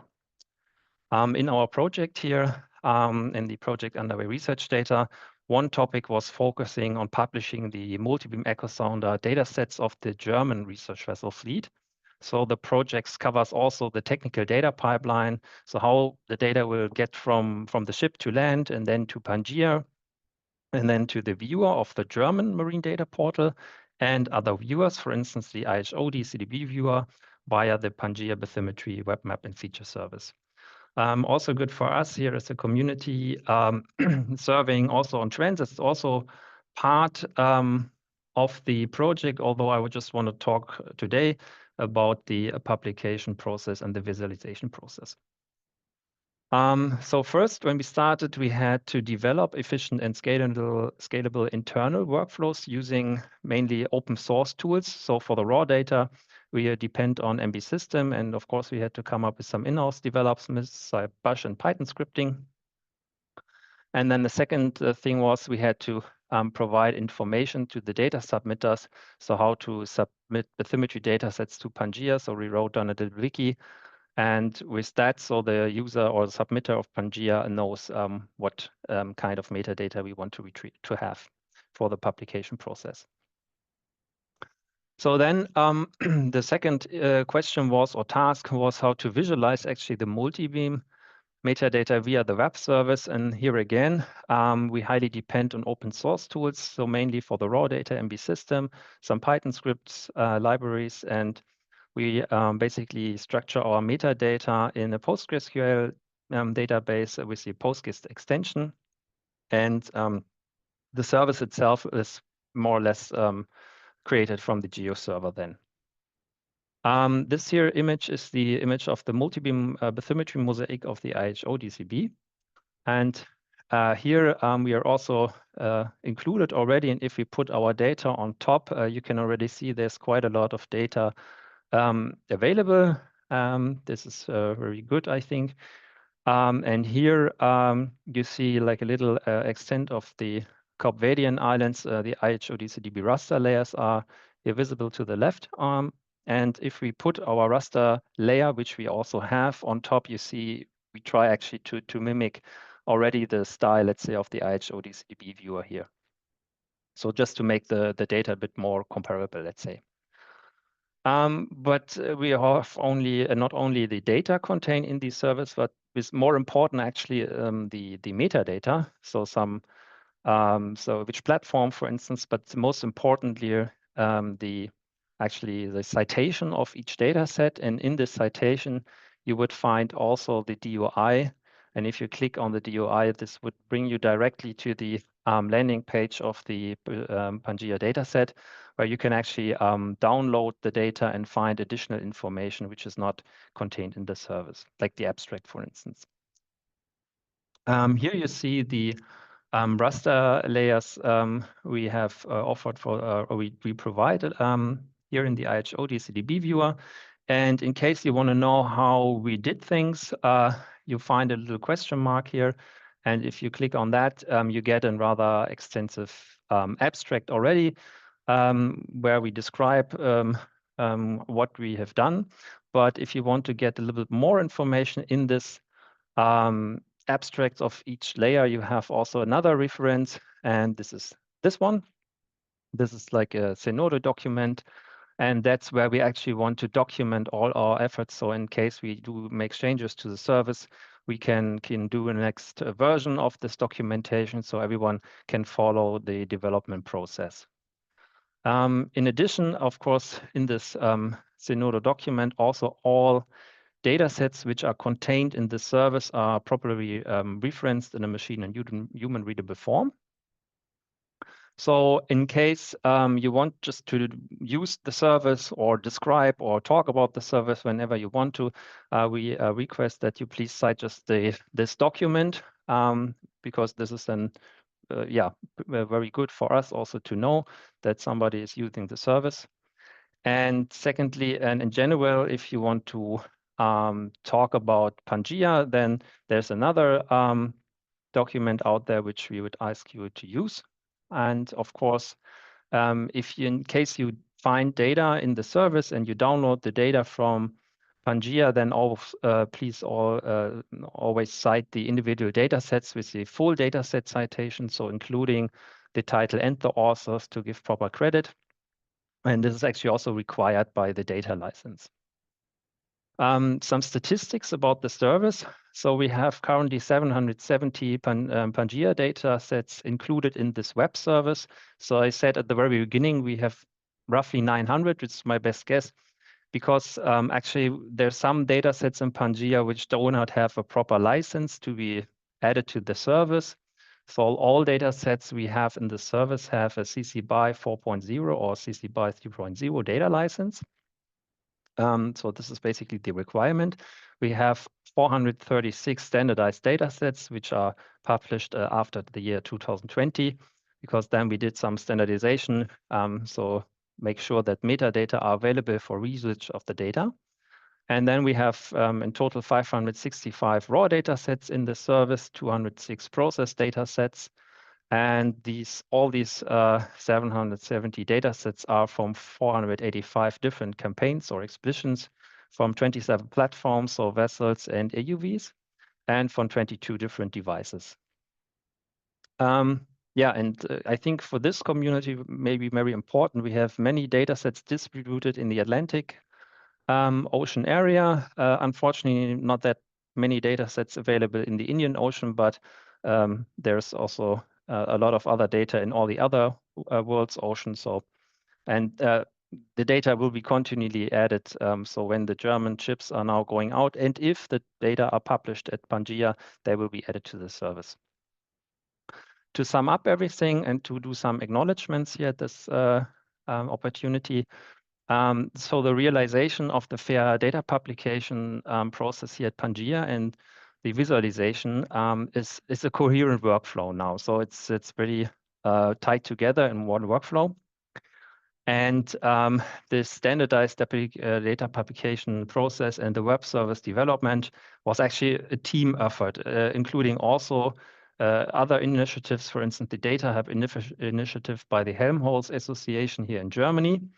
And the last point here, that's pretty much very important to me, that the credit actually belongs to all data providers who have been publishing their data here at Pangea in the past and also today, providing actually the base for this metadata interface for finally completing the bathymetry data puzzle. That said, thank you for listening. And if you do have questions, I can answer them now or later. And yeah, thank you. Yeah, thank you, Daniel. That's great and good to see these web services that you're now providing. They're really going to be helpful, and I'm sure a lot of people will now dive into Pangea and look for data in their areas.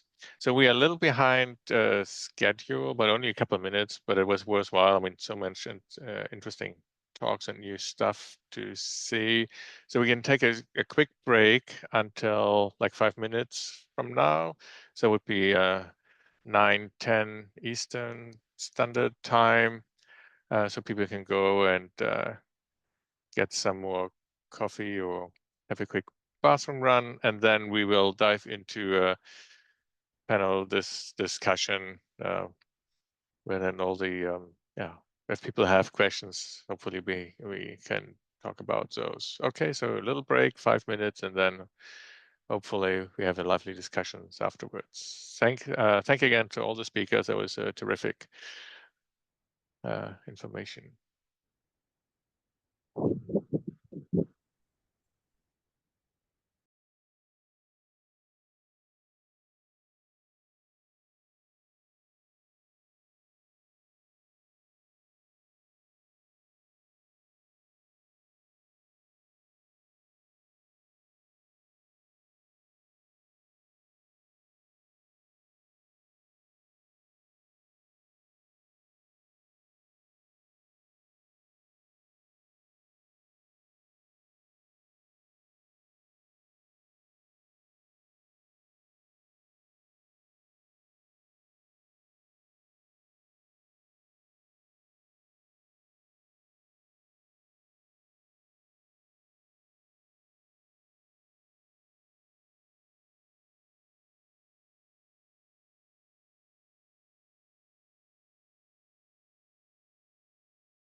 Well, hello everyone, and welcome back.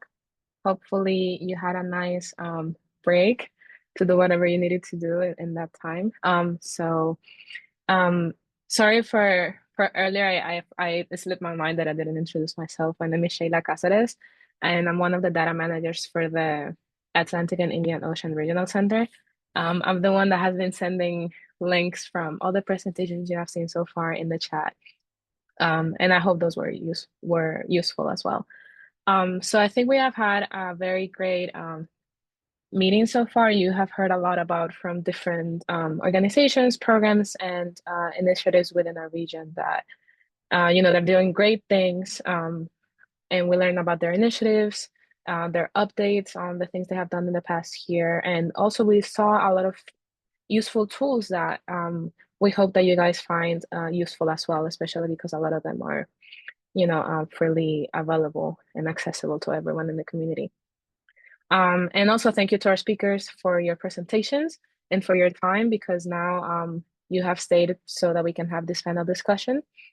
We have some questions prepared, but this is also the time for the audience that if you have any questions about anything you have seen so far in the meeting, please go ahead. You can ask them in the chat, and our speakers can address those questions either in the chat, or we can also discuss them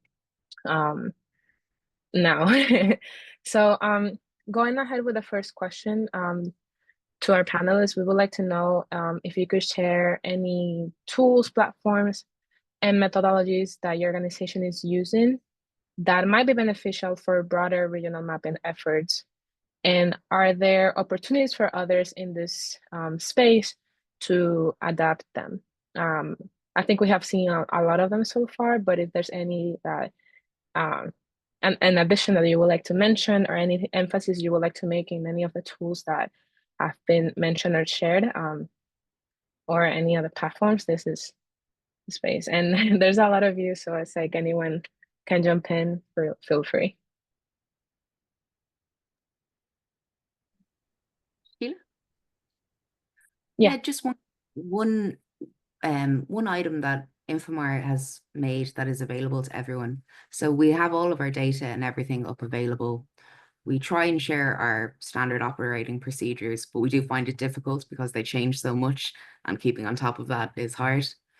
But one item that we do have available is Infomar had a cost-benefit analysis carried out by PricewaterhouseCoopers, I think towards the start of the project, and it showed that seabed mapping had a return of, like, for every €1 invested, a €5 back.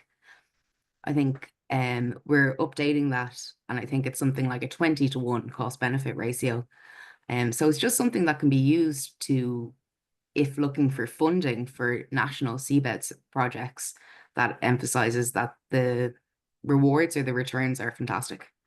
Thanks. Thank you. That's awesome. Thank you for your answer, especially because the link to the Infomar website was shared earlier. So if any of you guys, you can check that out. So you can look into what Aileen just mentioned. And if there's any other links, please feel free to put them in the chat. Awesome. Any other answers from the panel? Hey, Sheila, it's Erin. I just wanted to kind of give a shout out to the efforts that IHO DCDB has put into integrating as many web services as possible into their platform. I find as I'm digging around and trying to do our regional planning and things, that has been my go-to. I still have to do a bit more trolling to find everything, but they've really put a lot of effort into linking to as many services as possible and making a kind of a one-stop shop for knowing what's available for data out there. I also appreciate the effort that folks like Daniel at Pangea, and again, that DCDB and CEI are putting into improving their web services to make them more usable in different platforms and things like that. And also, I just honestly recently started using Bathy Gap Filler that Julia talked about, and I would love to see it improved. It is actually, I say actually, but maybe this is obvious. It's really helpful. It's helped me be able to provide quick answers to my bosses and things very quickly. So I hope it continues to improve. Thank you, Erin. Yeah, I do think that the IHO DCB website has a lot of resources and information there. I feel like maybe, I hope our audience doesn't feel like it can be overwhelming at the beginning because there's so much, but I do think it's worth exploring because there's a lot of interesting stuff out there, especially because they're trying to improve it even more for everyone in the community. So I encourage everyone to check it out. And following on from Erin's comment and related to the second half of this question, so the tool I demoed, GeoMap App, is funded by the National Science Foundation. And from our perspective, it's important for us to work really closely with our user community. And many of the updates and enhancements that we do in our tool comes from direct feedback from the community. And so for that, we go to big meetings like AGU, we run workshops, and it's invaluable having that user input. Thank you, Andrew. That is a very valid point. If I could build on that and the previous comments about the DCDB, we're always very happy to hear from everyone in the community for any suggestions. If there are web services that exist out there that people know could be integrated into the DCDB viewer, or if people have content that could be transformed into a web service that shows the extent of data coverage, we as the regional center, and I know the DCDB because we work very closely with them, are very happy to help people make this happen. So, and we're working within the technical subcommittee of JEBCO to make this an easier process for people and to document things. So if you have data that you're sitting on and you're not sure how to make a web service, or you've started and you're trying to figure it out, please don't hesitate to reach out, and also let us know if there's things that are missing that would really be beneficial, and we'll work together as a community to try to enhance the various services and tools that are out there. Yeah, echoing Vicky's sentiment, that's something that we feel very strongly within our regional center. We emphasize a lot in whatever the community might need, and understanding in the first place what you guys might need so that we can help you in the best way possible based on the resources and knowledge that we have available.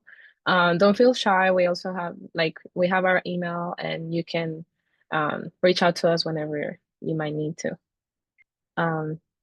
Any other comments from the panel on this topic?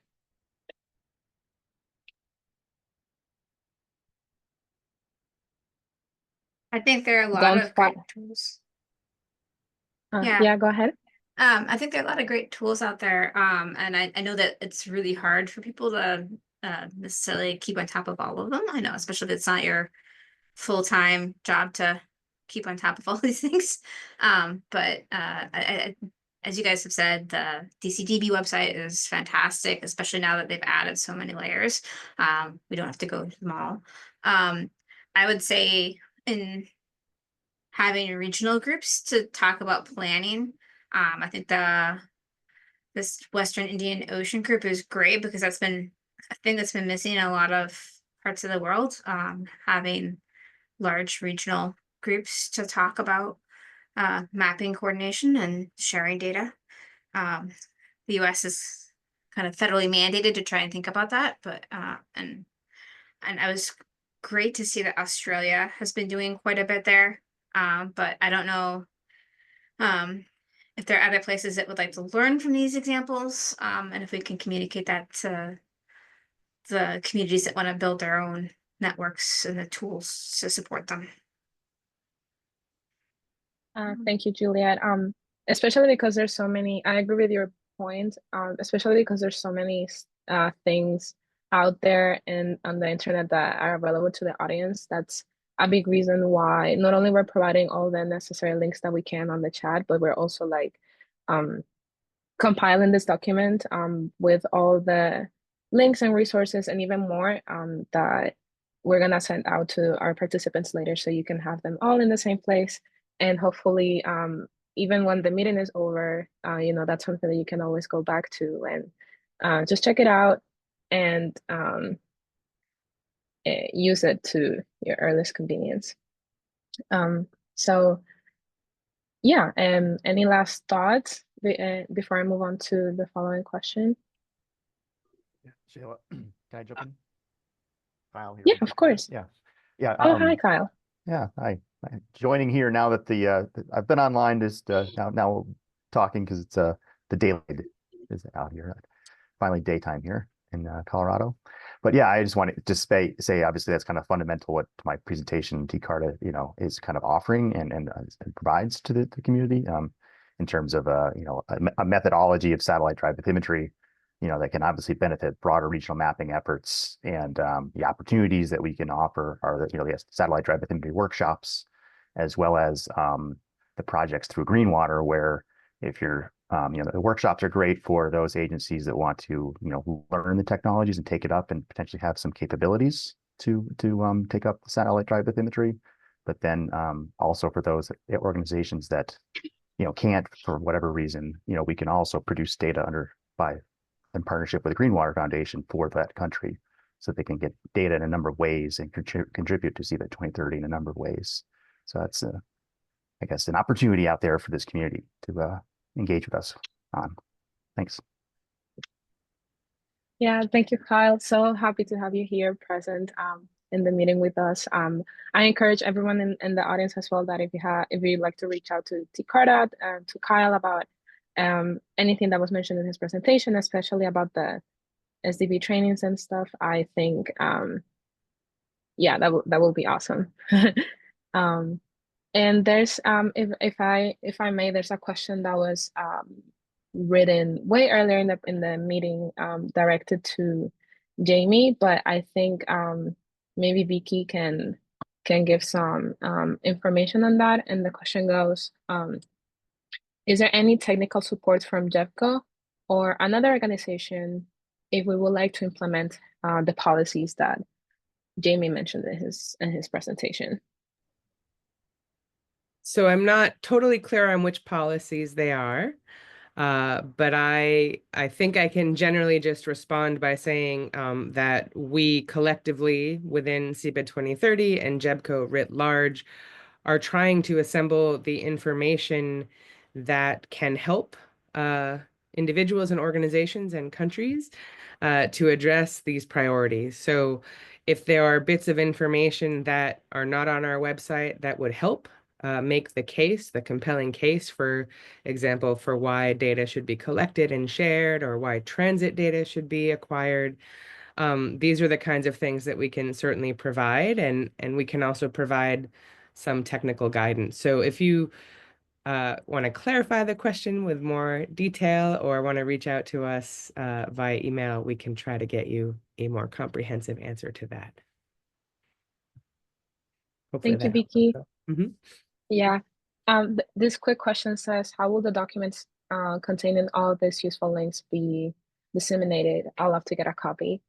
So that we're probably gonna send it over email, the same way that we've been sending emails about the recordings for the past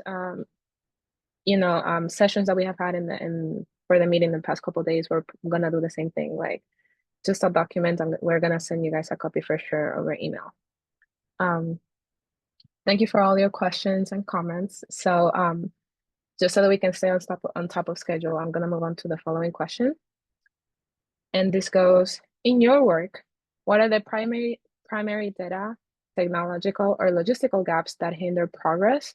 And how do you envision addressing these challenges? Definitely challenges and obstacles have come up a lot in the past couple of presentations and conversations, but I think this is a really good question to ask all of you, since our panel here is very diverse. You're all from different perspectives and industries, so we would love to get your input on something like this. So feel free to jump in whenever.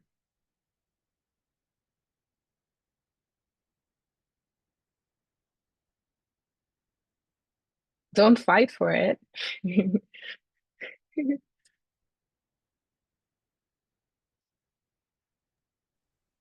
I guess I can start really briefly. onboard research vessel Falcor 2, I would say it's time and having people to process the data after the expedition is over. So we just do a preliminary cleaning of the data on board so that we can use it to inform where the ROV should dive or to inform other sampling locations, but we don't actually fully process any of the multi-beam data on board. And so we often utilize third-party partners to help us process that, but that creates a time lag before we can get it to MGDS, which can get it to GMRT to get it to Seabed 2030. So we try to stay on top of it so that all of our data can be incorporated when the new versions of GMRT come out. But one challenge we have is processing the data so that it's in a place where it can go through the data pipeline when it comes off the vessel. That's a very good point, Allison. Thank you for that, because I think a big part of the community just needs more people within it. I feel like maybe within the science field, a lot of people don't know what ocean mapping is. So I do think that more people getting involved in this particular field means more people that can process the data. So all of you, like, encourage everyone else to like just start being in this field if you like. And I think another layer to that probably is training. We have mentioned a lot about training and how to do these things, so that's a very good point. Thank you, Allison. Really quickly, I noticed a question in the chat, and this is how it reads. It says, are there any tasks we can contribute to accelerating the gap filling process? So I think this is a question that Vicky may answer. Yeah, sure. Thanks.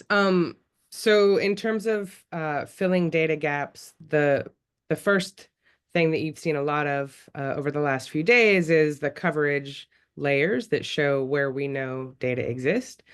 Those tend to correspond to data that are publicly available or in repositories already, but we know there's a lot of data that's not yet in repositories. And so if people have access to data that's not yet shared or not yet shareable, sharing information about where those data exist geospatially helps us to know and better refine our knowledge of where the gaps are.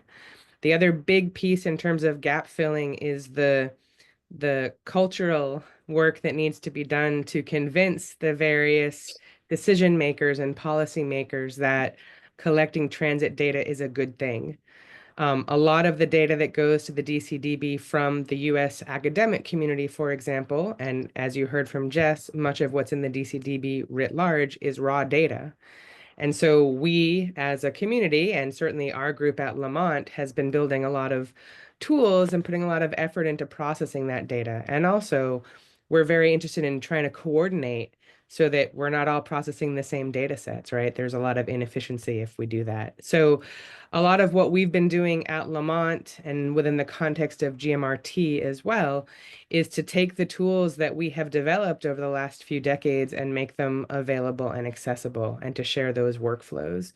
So any way that we can help disseminate those tools, the skills, the knowledge to teach people who are interested and would like to contribute to processing these data, we're very, very happy to do that. And you heard from Erin about the effort that she's been pursuing, getting some of these tools into various operational environments, which is a big help, but we can also deploy them in people's offices and on your personal computers if it's of interest. And then we can have a more unified approach to working through the archives of unprocessed data, which we hope will grow and continue to grow at a faster rate. And then if we can be coordinated, we can achieve more efficiency as we work through that data. And I think also making sure that people know that this data will be processed and that we'll take care of stewarding it and make the best possible products, I think is part of the cultural message too. Like there's no shame in collecting data in the deep sea that's not of highest quality because it happens, but having data is better than not having data. So hopefully that helps to answer some of those questions. Thank you, Vicky. So now going back to the question in the screen, do we have anyone else from among the panel that would like to comment? Shayla, yeah, I was actually, while Vicky was talking, two things came to mind. Two kind of logistical things. One, and they're both pretty recent in my mind. One is the frustration of data that is theoretically available, but still has a kind of extensive request process is discouraging. Find a good data set, see pictures of it. Oh, just request it, and months go by as it goes through lawyers and stuff. That continues, not as much as it used to be. And I mean, we still have to get our data up, so I can't say too much, but it is still pretty frustrating. The other one that continues to kind of be frustrating is trying to make quick contact with folks if we're going to be going through their EEZ. This kind of is becoming, I think, more of an issue instead of less of an issue. We would love to collect data. We'd love to provide it to people whose countries we pass through. But the process of getting that permission, it takes too long and the opportunity passes. So anything in the community that could be done to facilitate that. And I know that it has been some work with the CSB group and others, but yeah, we need to fix that. Thank you, Erin. There's a lot of questions in the chat, so I'm gonna go ahead and bring up some of them. So one is regarding SDB. I know that our global tools like TCARTA SDB and NOAA's SAT-DAFI, but considering that varying water conditions such as turbidity, chlorophyll concentration, and bottom reflectance, do you think a single global SDB algorithm can effectively balance applicability with local precision, or is it necessary to develop region-specific algorithms tailored to local conditions? So I think Kyle wants I'll to jump in if you don't mind. Yeah. Well, that's a great question. Hi, Fahima. And obviously you know a bit about satellite drive bathymetry to be asking these questions. So excellent, love it. And that's a question I get a fair bit about this. You know, is there a one size fits all that's going to map all the whole world in an automated fashion from satellites? And I kind of chuckle at that a little bit because I don't see that as a need or a goal within other hydrographic mapping systems. You know, there is no one multi-beam system or one single beam system or one LiDAR system that works everywhere. But there's this somehow goal amongst satellite-based technologies to try to find that one size fits all. And I don't see it as a need because there's obviously the different environments and different applications of satellite drive bathymetry that you're going to adjust how you produce the data at what resolution and what accuracy you might be trying to produce it at. So that's never been a goal of TCARTA to try to find that one size, push a button, and you've got your bathymetry and it's produced the same every time. I spoke a little bit in my presentation about being envision as a trade craft, where you build the skills of the basic knowledge of the science of how the data is produced, and then different applications. Because there's lots of different ways to use the outcomes of satellite-derived bathymetry, whether it's updating information on nautical charts or simply trying to avoid hazards that don't exist on nautical charts when you're trying to plan a survey. So to summarize, I guess there's lots of different ways to kind of derive satellite-derived bathymetry and use it within hydrographic mapping and ocean mapping. So that one size fits all, I don't think addresses all of those applications. So no, I think it's at best adapted to different environments and different applications for each use case. Thanks.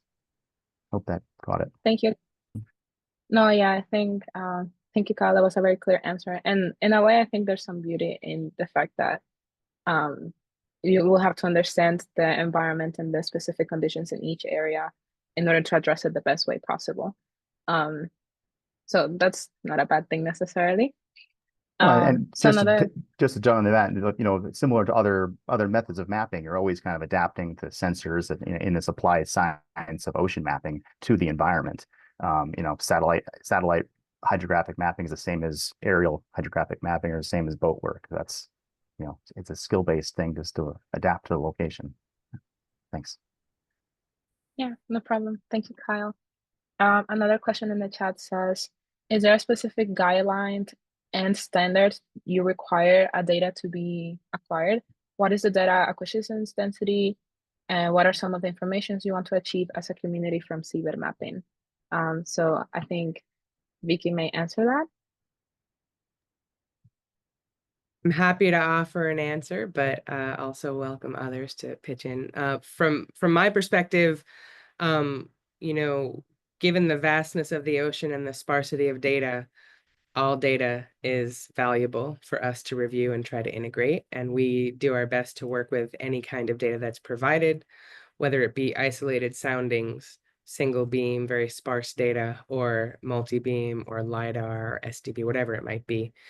In terms of resolution or data density, seabed 2030 itself has depth-dependent resolution goals, which I neglected to include in my opening slides, but we'll provide a link to that in the material that we follow up with. Basically, the maximum resolution that we as seabed 2030 are pursuing is 100-meter resolution in what we're calling shallow water, which is out to 1.5 kilometers depth. So certainly in shallow water, that's pretty coarse, recognize that. And in deeper water, it's not so coarse.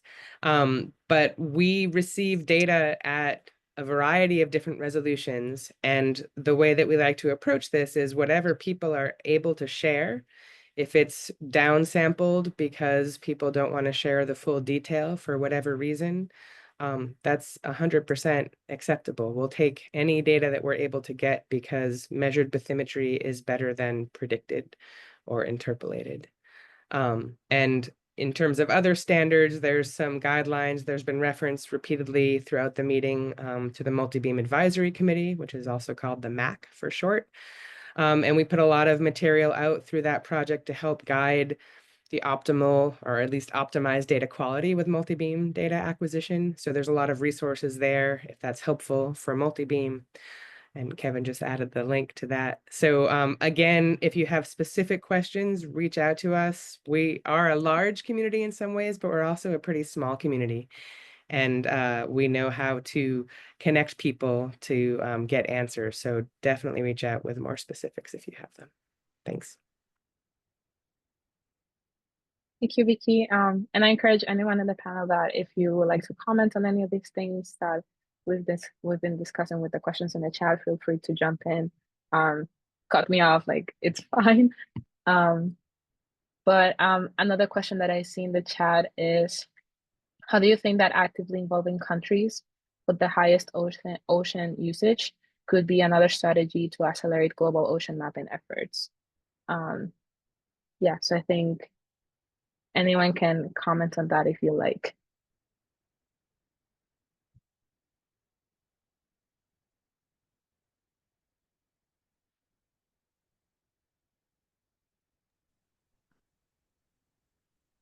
I don't want to speak for everyone, but I think we would just say that typically the people that live along the coast and work in the country, that they know what needs to be done. They know the data that's missing and what should be studied in their region. And so we always welcome partnerships with people that are in the region where research vessel Falkor 2 is operating and mapping, because they know where the data should go within their own country.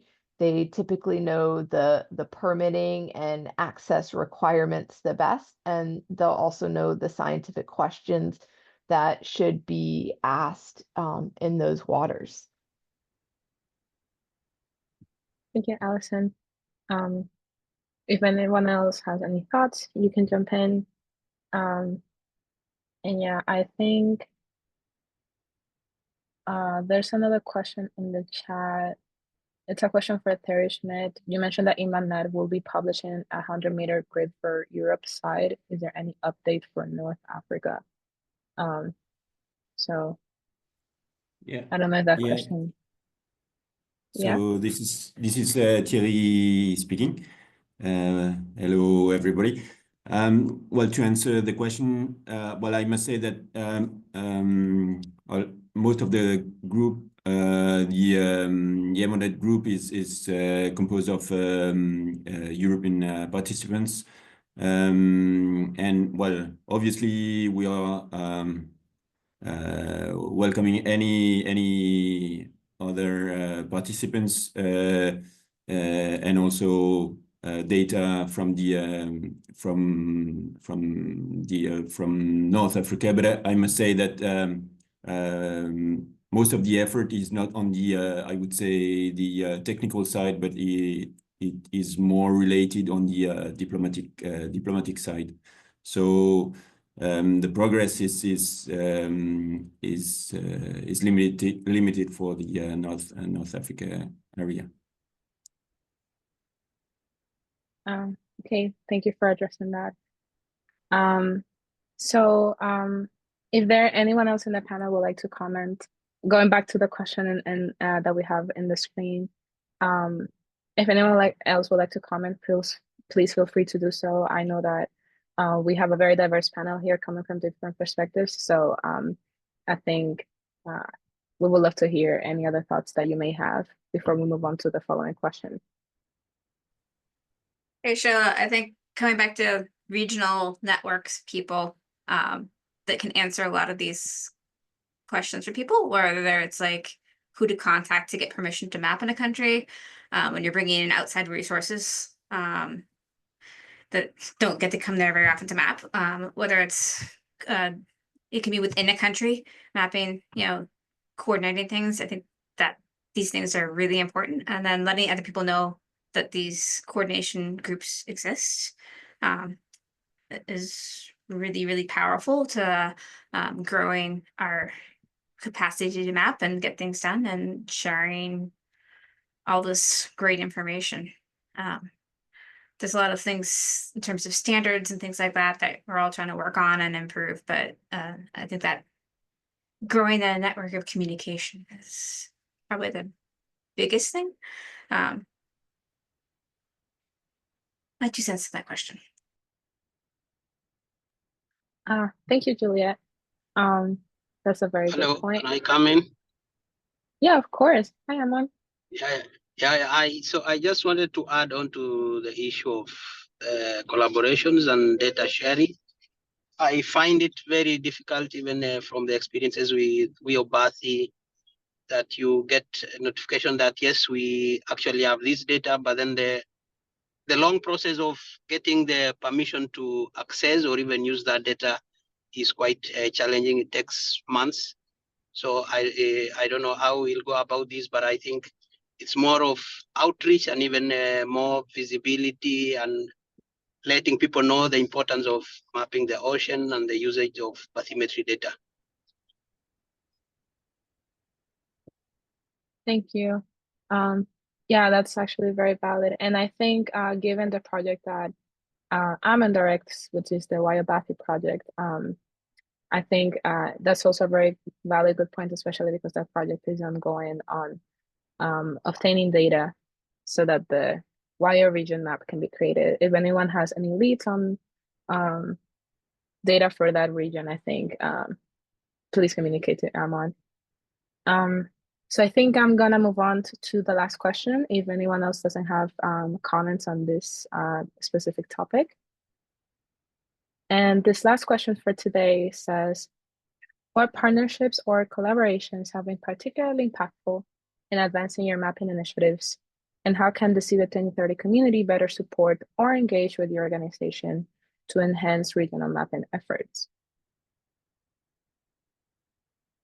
So again, anyone can jump in, it's okay. And I would love to hear from the side of the panel that maybe hasn't commented so far. We would really like to hear your thoughts in any of the things we have been discussing so far.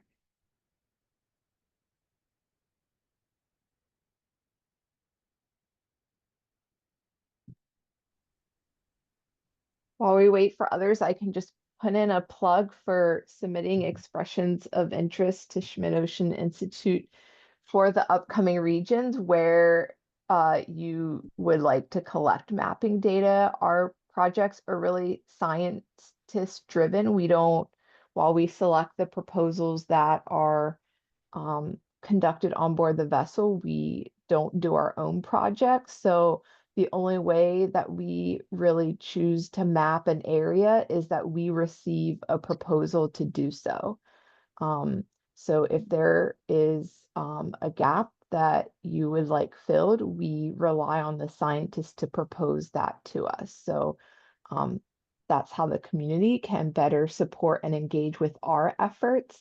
And then just a collaboration that's been impactful, our collaboration with MGDS in the US is how we disseminate all of our data, and they do a great job, and we really rely on them to help us keep our bathymetric data organized and being shared, and that's how we get it into CBED 2030. So we're really grateful for their support.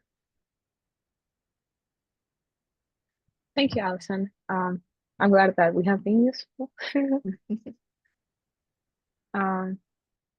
So anyone else would like to jump in? Anything that has been useful in the collaborations or partnerships that you have, gained in the past year, that has helped you? We would love to hear. Hi, hello. Hi. Yeah, I just wanted to say that one of the things that has really assisted us in the African continent, and especially the Western Indian Ocean, is the JEPCO training program. I think it has created not enough in terms of capacity, but not in numbers. But the few that we have already undertaken the training has created a huge impact. And we can already see within the region that the grant organizations are starting to think of ways to support geoscience and even bathymetry mapping within their grant processes. This has been not the case for a very long time, but now we can see them having that interest on how we can develop proposals to be funded by regional granting organizations. Thank you, Amon. That's great. And I see a comment from Roxy saying thank you. So that's great. I'm seeing a comment in the chat that I would like to read out loud. It says, "Hi, I'm currently working on a multidisciplinary collaborative project within the Eastern Tropical Pacific for deep sea exploration. And I was hoping to get some advice on how to make a collaboration with other institutions that had vessels and equipment for mapping and exploring this region. I understand that OceanX and Falkor 2 will not be in this region over the next few years, but some advice will be much appreciated from the participants in this meeting." I think this is a great question, and we have the proper panel here to address it. So if anyone would like to answer this question from the chat, please feel free to do so.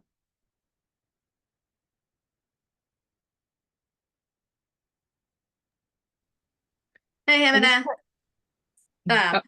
I can give my answer, then I'm sure that other people are going to contribute to this too. When I look at things, I try to look at who are the big partners that do have dedicated campaigns. So the CBED 2030. So like Erin would be a great resource because she's worked with many of them. She might have better insight as to where places like the Nautilus are going. But I would say that reaching out to communicating within regions, so local vessels and universities and agencies is also really important, depending on what kind of water depth you're in, to see what kind of capacity your region has for vessels and things like that. It's often the finding the vessel is the limiting factor. So connecting to people you know and people that might know people is really important. Thank you, Juliet. And I also see another answer to that question from Allison, that maybe Ocean Exploration Trust or Inc. Fish may be operating in that region. So thank you so much for that. I hope it's useful to Ximena who asked the question. Shayla, I can okay, also so, add, yeah, I know there's a large group of researchers, largely US based, but not entirely. Some are in the UK and elsewhere, who've been working in particular around the Galapagos.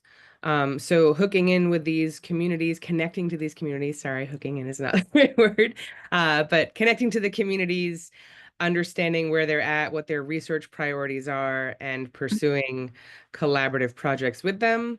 The complication with that, of course, is that there's a not insignificant amount of time leading up to or between proposing and actually conducting field programs. But part of the complication that we have is that every operating organization, every country, every fleet has its own mechanisms by which ship time is requested and handled. And so trying to understand a little bit of that will help you kind of navigate the various things. One other thing to take a look at in terms of opportunistic data acquisition potentially is ship schedules. So knowing where particular vessels are going, looking at their schedules ahead of time, and then potentially reaching out to the lead scientists to see if there's the potential for a slight detour or a slight change in their course to help collect critical data is another thing that frequently happens. So hopefully that helps as well. Thank you, Vicky. So I think this has been a very great conversation so far, and I would love to continue it, but I think we're running a bit out of time, especially because we want to stay on schedule for the people that probably are going to have to leave after the time mark that we schedule for the meeting. We're going to have this recording available, as you guys know, and that recording is going to include the chat if you would like to go back to any of these questions or comments. And thank you. Well, thank you so much for the conversation so far. Thank you so much to the panelists that decided to be part of this meeting, be part of the presentations, and just comment on the topics that we have discussed so far. So now we're gonna go to the ending section of the meeting, and I'm gonna pass it to Tina. And I'm gonna stop sharing now also. Thank you, Shayla. Yeah, I would like to reiterate the gratefulness that we have for all the speakers, the insightful discussions, the participants who asked like great questions. So the next step in our presentation is to look forward the second half of the Ocean Decade. Let me just find how to share my screen. There we go. All right, do you see my screen before I start? Sure. Yeah, green light, okay. So based on all the discussions that we had the past 2 days, I'm really happy to talk a little bit about how CIBET 2030 and the work that we've been doing with the community is linked very tightly to the UN Ocean Decade program. So first, let's see, before we go in beyond, because we're coming to close the whole community meeting today, I want to give you a little insight of how CIBET 2030 and the Ocean Decade actually works together. So first, they share the same goals and vision. You've heard time and time, and I know by now you are probably, you know it by heart, that the goal for CIBET 2030 is to map the entire ocean floor by 2030 and inspire more informed decision-making to achieve a sustainable use of our ocean. And on the other side, UN Decade goal is to mobilize stakeholders and ensure ocean science really supports sustainable development. The second point that is necessary to mention is that CIBET 2030 acts like a catalyst for actions in the UN Decade ocean realms. So there was a momentum that the project gained, and it actually helped to set a collaborative and inclusive approach to maintain the goal-oriented that is ocean science. And the last but not the least is that the complementary frameworks for CIBET 2030 and the UN Decade. CIBET 2030 acts as a cornerstone for many of the Ocean Decade's challenges that we will hear a little bit about in the few next slides, because also bathymetry is fundamental data to support several activities, research, including climate modeling, marine conservation, maritime safety, and many other more that you probably have heard through our speakers' presentation during the past few days. So in this slide, I just want to mention that we have a visual. On the little image, you have the 10 ocean decade challenges. And for each of them, there is a direct link for ocean mapping. And I hope by the time we end up this 3-day meeting, you kind of identify where you can actually provide information or contribute, not just for CBET 2030, but like for the global initiative where CBET 2030 is also acting. So we have coastal bathymetry linked to the first challenge where the parameters includes pollutants.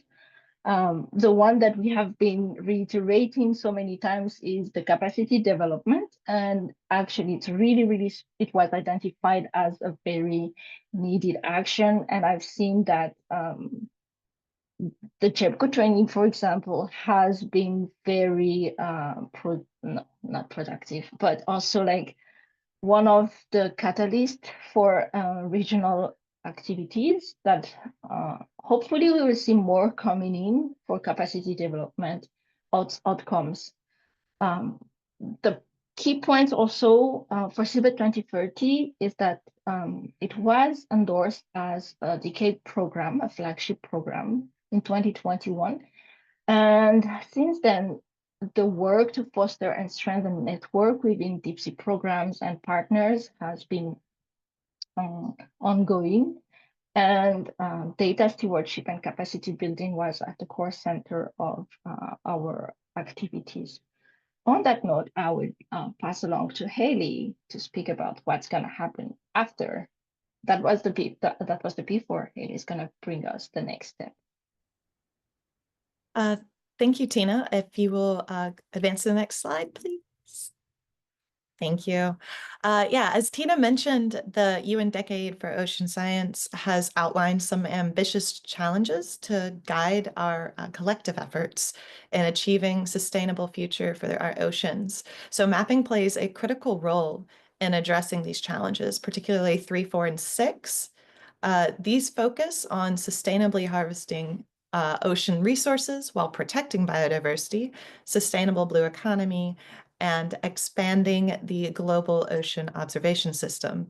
So mapping is foundational to addressing these challenges, supporting biodiversity, conservation, and habitat protection, providing essential data for marine spatial planning and climate modeling, and informing renewable energy infrastructure, as well as disaster risk reduction. And without accurate and comprehensive seafloor data, many of these goals remain out of reach. Next slide, please. Yes, so as we move into the second half of the Ocean Decade, CBED 2030 remains focused on accelerating progress in key areas. So this is mapping coverage, collaborative efforts, and open and accessible data.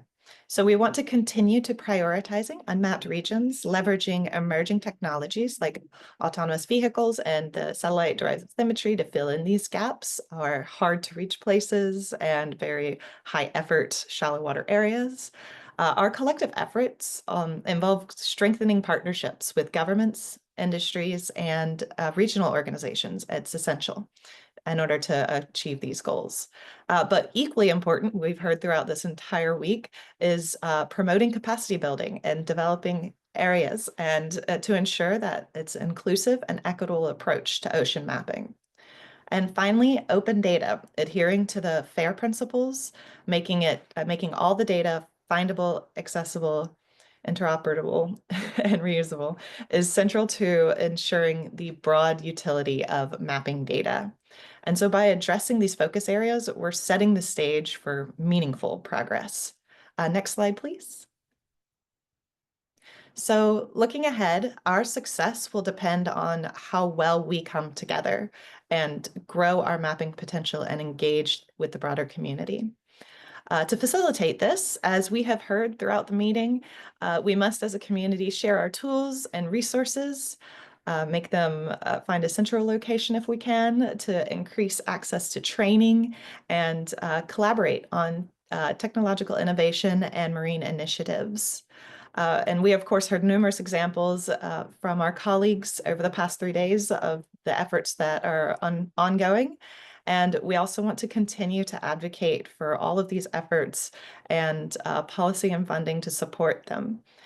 Providing a centralized support through advising office hours here at the Atlantic and Indian Ocean Regional Center. We're hoping to create a strong, we're also hoping to create a strong hub for documentation. And both of these things will ensure that everyone has the resources they need to contribute, advising and documentation. And I just like this quote really quickly. You can keep it here, Tina. So individually, we are one drop. Together, we are an ocean. By working together, we basically achieve the ambitious goals of the Ocean Decade of Seabed 2030 and ensure a sustainable future for our oceans.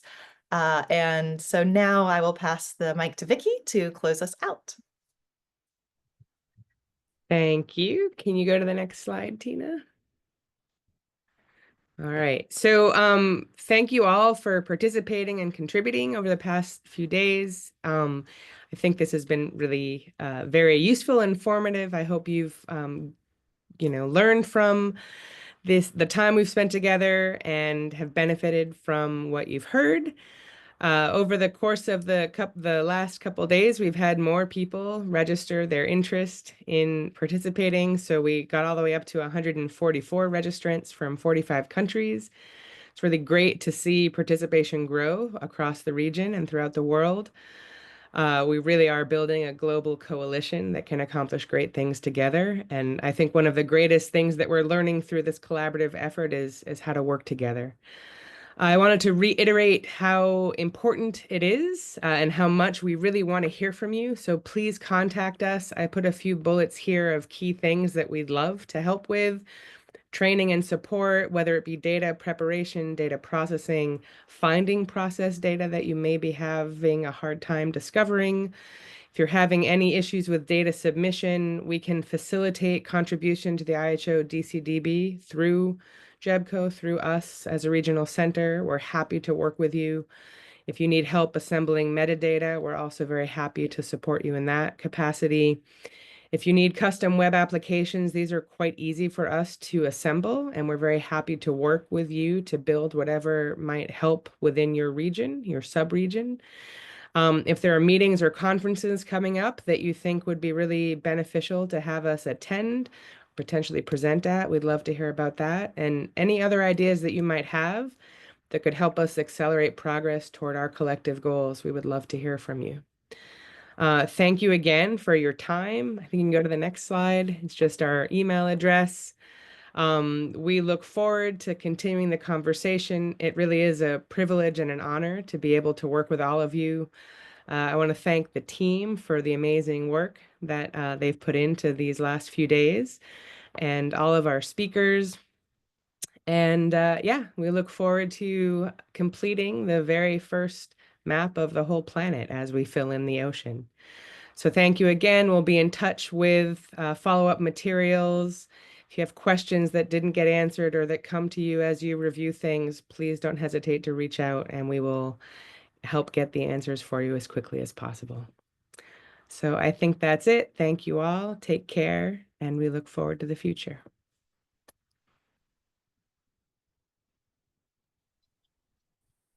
Thank you. Bye-bye. Thank you. Thank you. Bye.